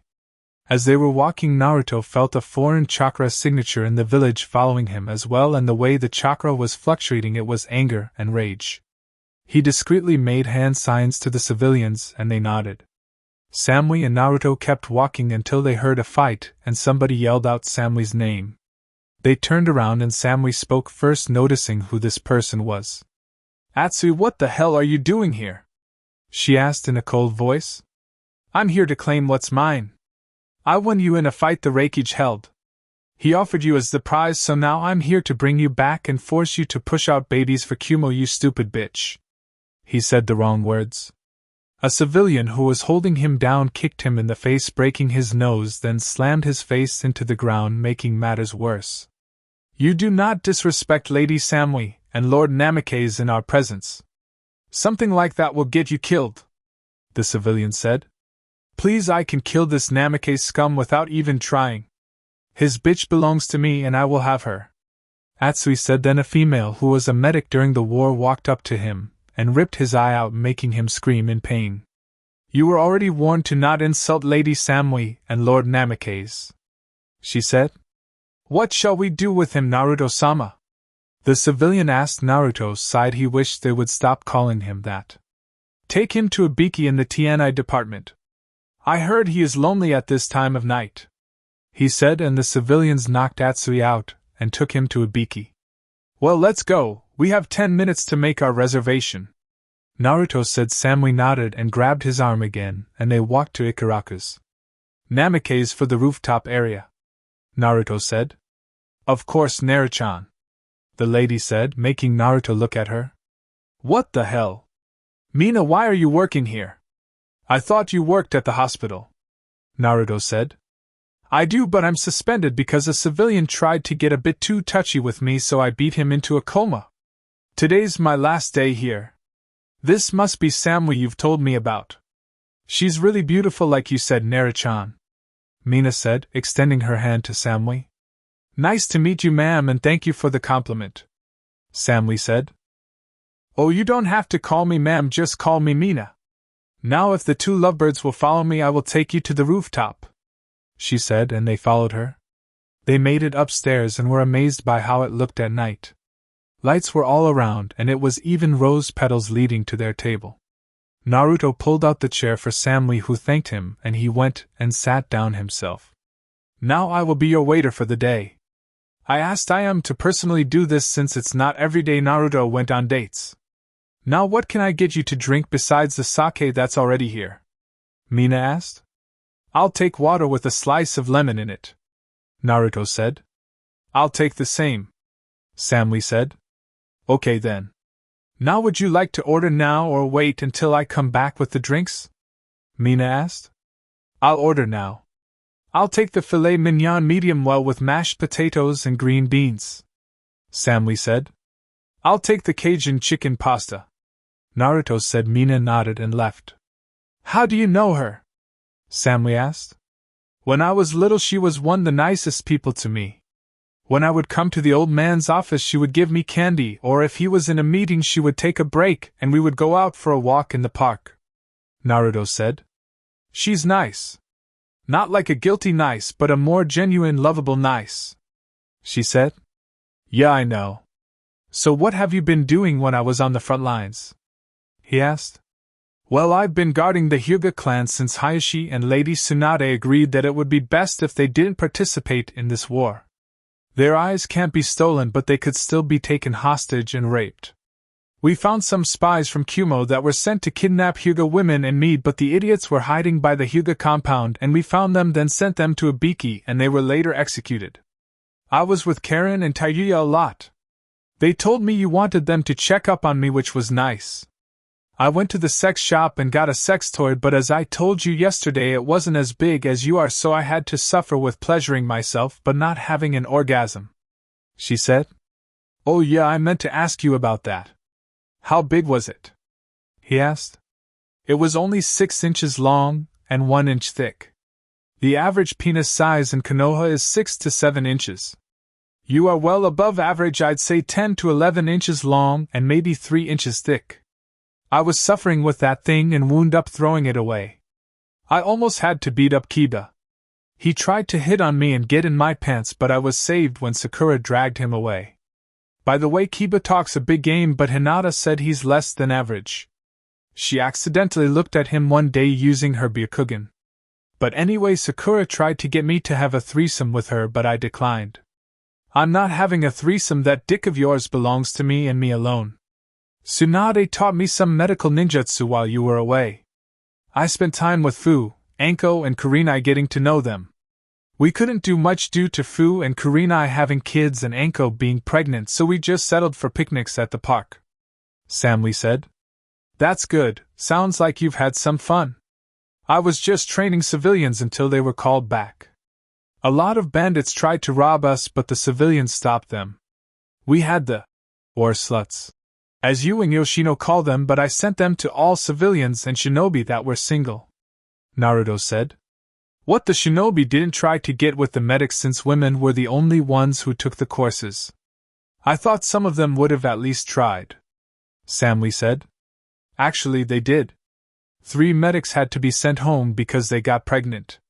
They thought we were mad at them, but me and Shikaku explained to them that we would rather have them safe in Konoha than risk them getting hurt and losing their child, he said, and that's when Mina returned with their food and drinks. Okay, 1 pitcher of water as well as 2 glasses with lemon slices, she said as she placed the glasses of water on the table, followed by the pitcher of water, then the lemon slices. Now here is the filet mignon medium well with mashed potatoes and green beans for Samui. The Cajun chicken pasta for Narichan, she said and placed the food on the table. She left and let them have their privacy. This looks delicious, Samui said and took a bite of her food. Oh my goodness, it's great, she said and took another bite. Yeah, Ayam mostly prepares the fancy meals herself because she said they have to taste a certain way. Believe it or not, she's been able to cook like this since the day I met her. It's just before the shop was just selling ramen, dango, and red bean soup. Her and her father are the ones who taught me how to cook. He said. She nodded, too busy eating her food. He started to eat as well. I'm sorry, Naruto, but this food is just too good. I wasn't really paying attention. This has been a really nice date, thank you, she said as she finished her food and let out a content sigh. You're welcome. We have about 10 minutes left here and I have one more surprise for you, he said. What is it? She asked. A surprise, now let's go. He said. He left money on the table for the meal and left Mina a tip that was more than what the meal cost. He helped Samui to her feet and they left the restaurant saying bye to Mina and Ayam. Alright, where we are going now is a bit of a walk, so I'm going to teleport us there instead, he told her, and she nodded and held on to him as they teleported away. They arrived at the Hokage personal training ground in front of a large pond that had a dock on it. Samui looked around and saw baby foxes playing and some deer drinking water. The deer looked up and went back to drinking. They didn't run away like she thought they would. She noticed the fireflies as well and heard the crickets chirping. It's beautiful. Where are we? She asked. We're at the Hokage's personal training ground. This is where my uncle Shursui trained me with the Hokage's permission. The only way to get in is if the barrier has your chakra signature. That's the reason I took your chakra this morning, Naruto said and reached in his pocket. It's so nice and peaceful here. No wonder why the Hokage chose this place, but why are we here? She asked, looking around. For your final surprise, he said and cleared his throat. He got on one knee and began to talk. Samui, we've been together for almost a year, but if we had to choose personally, we would say 12 years. For the day you met me in that alley after I was beaten, to when we first played in the forest, to getting those necklaces, to being each other's first kiss, and to when you left the village, you were all I could think about. In my mind, you were the woman I wanted to spend the rest of my life with. I looked for you on every mission I went on, and even when I was away for 2.5 years. When you came back after the Pain invasion, I was at a loss for words on how beautiful you grew up to be. You can ask anyone in the village. I turned down every girl that offered me marriage, sex, and even just a simple date. My response was always the same. I would tell them I already have a wife. I just need to find her. While I was away for the last 7 months, I thought about you every day. I was even tempted to come see you after I'd brought Karui and Omo back, but I had to fight it. I've been in love with you since the day we first met, and since we've gotten back together, that love has grown even more.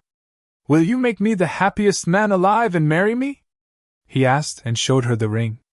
She was crying so much that she didn't respond right away. Yes. Yes, I will marry you, she said. She was still crying, and Naruto placed the ring on her finger. He stood up and wiped her eyes, and she gave him the biggest kiss she has ever given him. After they stopped kissing, she looked at the ring, and was amazed at how big it was and it looked. Naruto, this ring is amazing. How much did you spend on it? How long have you had it? She asked. Well, I didn't pay for it. My dad bought it for my mom and he never got the chance to use it. So I kept it, and while you slept I had to make sure it fit, and it was a perfect fit. I've had it since I got the compound. I know I didn't buy it, but I can always get another one if you don't like it, he said. No, I love it. It's perfect. This has been the best night of my life so far. The next will be when I give birth to our children, when we have some. I would seriously have sex with you, but Mother Nature decided to come this morning, she said. That's all right, he said, and all the animals came back that she never knew left, and they all had expecting looks on their faces. She said, yes, everyone, he said, and the animals started to make noises that sounded like cheering. Come on, let's go home, he said, and she nodded. Naruto teleported them home and they changed into their sleep clothes. Samui was in a t-shirt, some panties and spandex shorts. She usually just wears a t-shirt and panties, but Mother Nature came. Naruto was just in his boxers. They laid down and Samui snuggled into his chest, and he pulled the covers over them. Samui Namikaze, I like the sound of that, she said. Me too, he replies and kisses her, falling asleep. Next day they woke up at 1 p.m. and headed to Anko's house and saw Kurenai, Fu and Tsunade in her living room. Hey, you're all here, this makes it easier to tell you, Naruto said. Tell us what? Tsunade asked. We're engaged, Samui exclaimed, and she was immediately wrapped up in hugs from the girls. Well, show us the ring? Anko said. Yeah, I know he had to give you something amazing, Tsunade said. Samui showed them the ring and their jaw fell to the ground. Holy shit, that's one hell of a ring, Fu said. That thing must cost a fortune, Kurenai said. How much did it cost, Naruto? Tsunade asked. Well, I didn't buy it because my dad had it from my mom, but he never got the chance to give it to her. But if I had to guess, I'd say about 1.7 million ryo, he said. Wow, your father must have loved your mother a lot to spend that kind of money on a ring, Fu said. He did. So where are the kids? Naruto asked. They're upstairs in the room sleeping. None of them slept last night, Fu said. Yemi and Ichiraku couldn't have sex last night because the twins wanted to stay up all night yelling, Anko said. Me and Asuma had to stop in the middle of it when it was getting good. Mirai suddenly ran a fever last night, but we got it under control, Kurenai said. Me and Shibuki finished right before Hoshi started crying. She had a gas bubble and I had to try and burp her for almost 3 hours before it came out both ends, Fu said. Man, I feel bad for Asuma. He's walking around today with blue balls. Unless you gave him a blowjob last night or this morning, Naruto said. I didn't. I was tired last night and he left before me this morning. I could tell he was mad because he was grumbling under his breath, Kurenai said. Well, looks like you all need a break from the kids so you can get laid. How long has it been since you last had sex? Tsunade asked. Well, me and Ichiraku haven't had any since the twins were born. I had to heal up for 6 weeks from the damage they did coming out. Then they were crying all the time, and when they're asleep he's tired from work, and comes home and goes right to sleep. So it's been a while, Anko said. It's been about 3 months for me and Asuma too. He started going on missions more and more, so we have no time together really, Kurenai said. Wow, I can't believe you never just did a quickie, Samui said. Oh, don't act like you've never left Naruto hanging, Fu said. Never have. Only time we don't have sex is when he is on a mission or Mother Nature comes calling. But even when it's that time of the month, I still give him blowjobs at least 3 times during the week, Samui said. Well, how about this? I'll take the kids tonight so you can all spend the day with your husbands. You can go out, eat, come home, and fuck all night if you want, Naruto said. Really? Kurenai asked. Sure, why not? I mean, I need the practice for when I have kids in the future, so I'll do it, Naruto said. Okay, he can take them, Anko said. Fu and Kurenai agreed as well. So Samui, are you still using your toy you bought? Tonade said. Nope, I threw that thing out a few months ago. It wasn't close to Naruto's size, length, and girth-wise, so I suffered until he came back. Then I had him fuck me until I was drooling, my body went limp, and until I couldn't walk. From what Kurenai, Anko, and Fu saw 2 days ago, he actually did all of that, Samui said with a nosebleed and a faraway look on her face. Okay, I'll ask. How big is he? Anko asked. The hell, Anko? We're basically family, Naruto said, and Anko shrugged. Aw, is Naruto-chan sad because little Naruto is still little? Kurenai asked teasingly. Don't worry, Naruto, it's not the size that counts, it's all about how you use it. Even if it is small, Fu said, laughing. It's not small, I can assure you that, Samui said. Then how big is little Naruto? Kurenai asked, and Samui mumbled under breath. I'm sorry we didn't hear you. Speak up, Fa said. I said about 10 to 11 inches long and 3 inches thick, Samui said with a blush.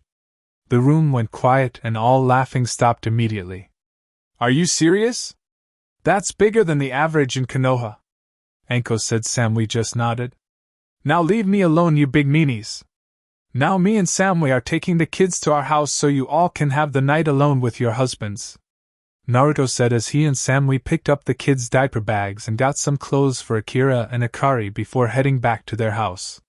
When they arrived at their house, they put the kids in the bedroom next to theirs since they were still sleeping. Naruto, do you think we can do this? Samui asked. Of course we can. Besides, we can use shadow clones to make things easier. I don't know why they didn't think of doing that, he said. You're right, but I have to tell you something, she said. What's up? He asked. All that talk about sex got to me. So next week when this is over with, I want you to shove the dick in me and make sure I can't use my legs for a week. Do you understand me? She asked. Of course, all you had to do was say so. He said. He kissed her. Then the kids woke up. Well, duty calls, Samui said, and they both created a shadow clone since it was 4 kids. They went into the room and smelled the problem. Okay, so I'll change the diapers while you two can go and get their bottles and food ready, Naruto said to Samui and her clone. They both nodded and Naruto created 2 more clones. After all the babies were changed, Naruto and his clones brought them downstairs to be fed. Samui and her clone fed the twins while Naruto and one of his clones fed Mirai and Hoshi. This isn't as bad as I thought it would be since we're using shadow clones to help us out, Samui said. Yeah, I know. The worst part for you would be having them inside you for 9 months and then giving birth. I'll be there to try and make it easier on you, though. I help make it so I can help ease the pain, Naruto said. Thank you, but we need to settle the diaper changing and night shift schedule, Samui said.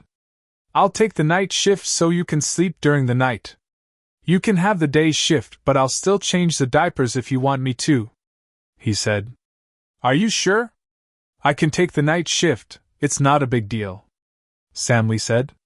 No, I got it. Besides, the first couple weeks you might need to heal up, so I'll be taking the night shift and the diapers, while you will have to feed them. With those huge tits of yours, you'll have enough to feed the baby all day if it's that hungry, Naruto said, joking. Yeah, keep it up and the baby will be the only one sucking on them, she said, laughing with him. Well, that won't be fair. I had them first, he said and kissed her. The twins started fussing. They had to be burped, so Naruto handed her a burping cloth for Akira and he took Akari. He could tell the difference because Akira had purple hair like her mom but with Iruka's black eye, but they were Anko's shape. Akari had black hair like Iruka with Anko's eye color but Iruka's eye shape. They were patting the twins on the back when they both let out loud burps. Akira threw up on her burp, and it got on Samui and in her hair. Akari was smooth and as soon as she burped went to sleep while Akira started to cry. Yeah, Akira is going to be just like her mother, Samui said. Here, I'll take her, you go take a shower to get that off of you, he said, and she handed him Akira so she could go shower. After she went to the shower, he started to play with all the kids and used their toys as props. He even showed them jutsus. They liked the miniature dragon he made out of water. Akira liked the Rasengan because she threw a toy at it, and it exploded. She laughed, but Naruto could hear the sadistic nature in it a little bit. He would have to fix that when she got older. Konoha did not need another Anko running around. Samui came downstairs 45 minutes later and joined in on the fun. They played with the kids for almost 4 hours straight. They looked at the clock and it was 7 p.m., so they gave the kids some food, changed their diapers, and by 9 p.m. all of them were in the bed sleeping. That wasn't so bad. It went better than I thought it would, Naruto said. Yeah, I know, but now is the night shift. We'll have to see who wakes up during the night, and who doesn't, Samui said. I guarantee it's going to be Akira that wakes up. She's the fussy one. If we don't get to her in time, then she'll wake the others up, Naruto said. Yeah, I know, I guess we're sleeping with the door open tonight, she said. No, I put some seals in their room. If any of them cry, we can hear it through the one I placed on our wall. Now let's go to sleep unless you want to watch the new Princess Gale movie," Naruto said. "Yeah, I want to watch the new movie. I still can't believe she gave you a copy before it even hit theaters," Sammy said. "Well, she thinks of me as one of her close friends, so I got one," Naruto said as he turned on the movie. It was a good movie. It was basically a reenactment of the mission he went on when they saved Spring. Everything was spot on except the sex scene that came up. Naruto had to explain to Samui that they weren't really having sex, just mimicking the movements, and some of the sounds were edited in. "How do you know that they aren't really having sex?" she asked. "Because I had to travel with the world's greatest pervert for almost 2 years. I had to go in a set for one of his books that was turned into a porno," Naruto said. "Do you have it?" Samui asked. "No, I don't. I threw it out once he gave it to me," Naruto said. "Good, because I would have had you throw it out and then sleep on the couch tonight." She said. He just laughed at her, and then he played the movie. The sex scene was still on, and even though it was fake, Samui was turned on. Lime. She reached into his boxers and pulled his dick out and jerked it while licking the tip of it. "I can't help myself. I just want it in my mouth, Naruto-kun. Is that okay?" she asked and started to suck on the head of his dick. "Yeah, that's okay, Samui-chan. Stick in your dirty little mouth," he said, and she obeyed. She took him all the way down her throat in one motion and used her tongue to lick his balls. "Oh shit, that feels good," he moaned out. She came up and started sucking him at a steady pace, bobbing her head up and down while she twisted both her hands up and down on his dick. She stopped sucking and went to suck on his balls while she was jerking him off. "Ah shit, Samui-chan, that feels good. Put my dick in your mouth again," he said, and she put it back in her mouth and was sucking it fast. She took her shirt off and placed her breasts on the sides of his dick, smashing it in between them. "Fuck my tits, baby. Fuck these nice juicy tits," she said, and he started to thrust his hips up and down. Every time he thrusted up, she would suck on the head of his dick. He sped up, feeling himself about to come. "I'm about to come, baby. It's almost there," he said as he picked up speed. "Okay, I want it in my mouth. Fuck my throat until bust down my throat." She moved her breasts out the way and put his dick back in her mouth. He grabbed the back of her head and began fucking her throat at a fast pace.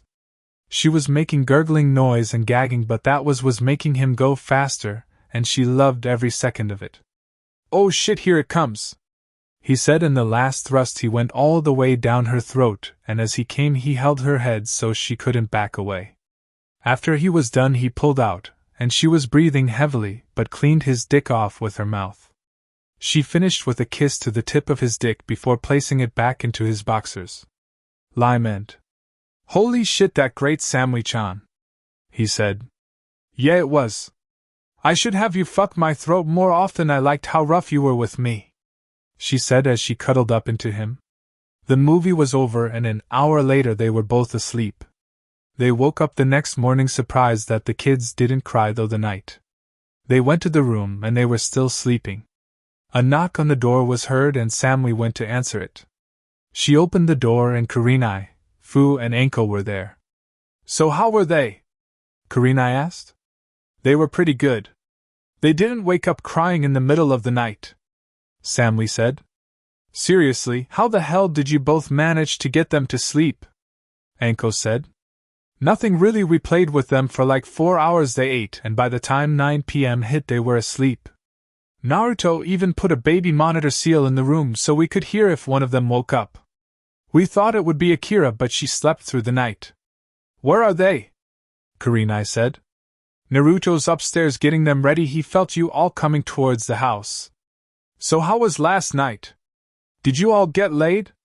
Samui asked. "I did. Ichiraku tore this pussy up last night. I mean, he pinned my legs back so my feet were near my head and just went to work. I never had an orgasm so strong before. I passed out when we were done. He didn't leave me in the condition Naruto leaves you in, but it was still good," Anko said. "Okay, in a less vulgar way than what Anko explained. Asuma and I went at it for about 3 hours before we collapsed, Kurenai said. I was fine. I didn't need any, but he did get some. He put in the doggy-style position and it was all over. I was like a waterfall down there. I just kept coming until he finally reached his limit and came as well, Fu said. So basically all of you might get pregnant again, Samui said and got 3 nods.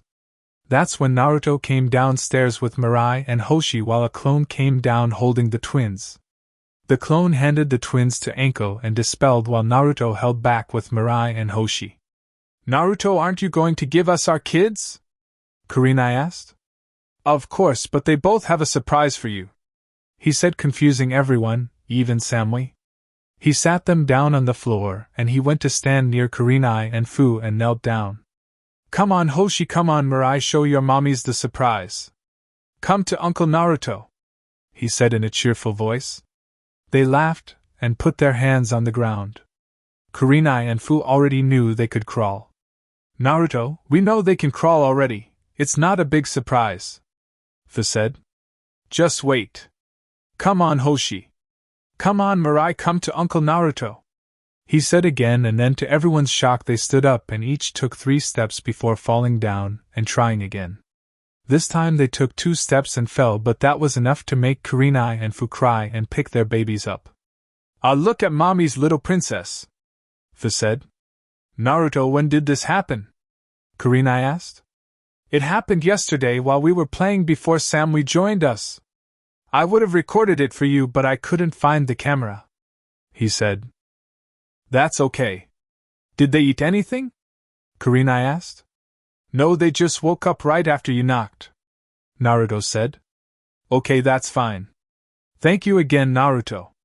We really needed that, Kurenai said. Anko and Fu agreed, and after hugs and more talking, Samui and Naruto were left in the house.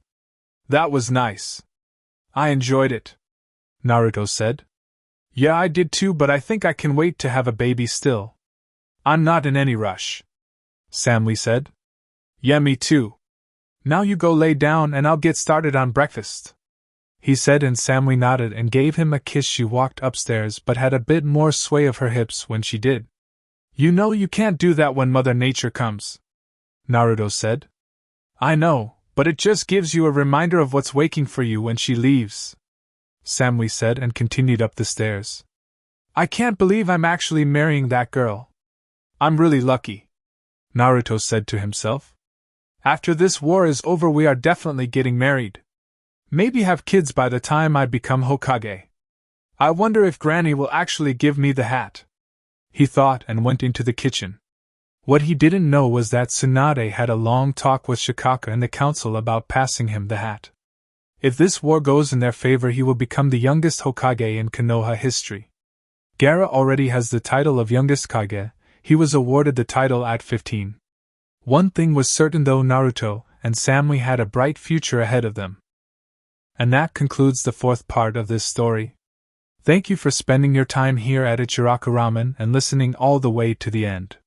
Your support helps keep these stories alive and allows the shinobi world to continue through new adventures and alternate timelines. If you enjoyed Naruto the Instinctive Shinobi, don't forget to like the video, subscribe to the channel, and turn on notifications so you don't miss future stories. Once again, full credit goes to Amaterasususano, the original writer of this story. If you would like to read the original version, you can find the link to the story in the description below. Let me know in the comments what story you would like to hear next. Until the next time, stay safe, and I'll see you again at Ichiraku Ramen.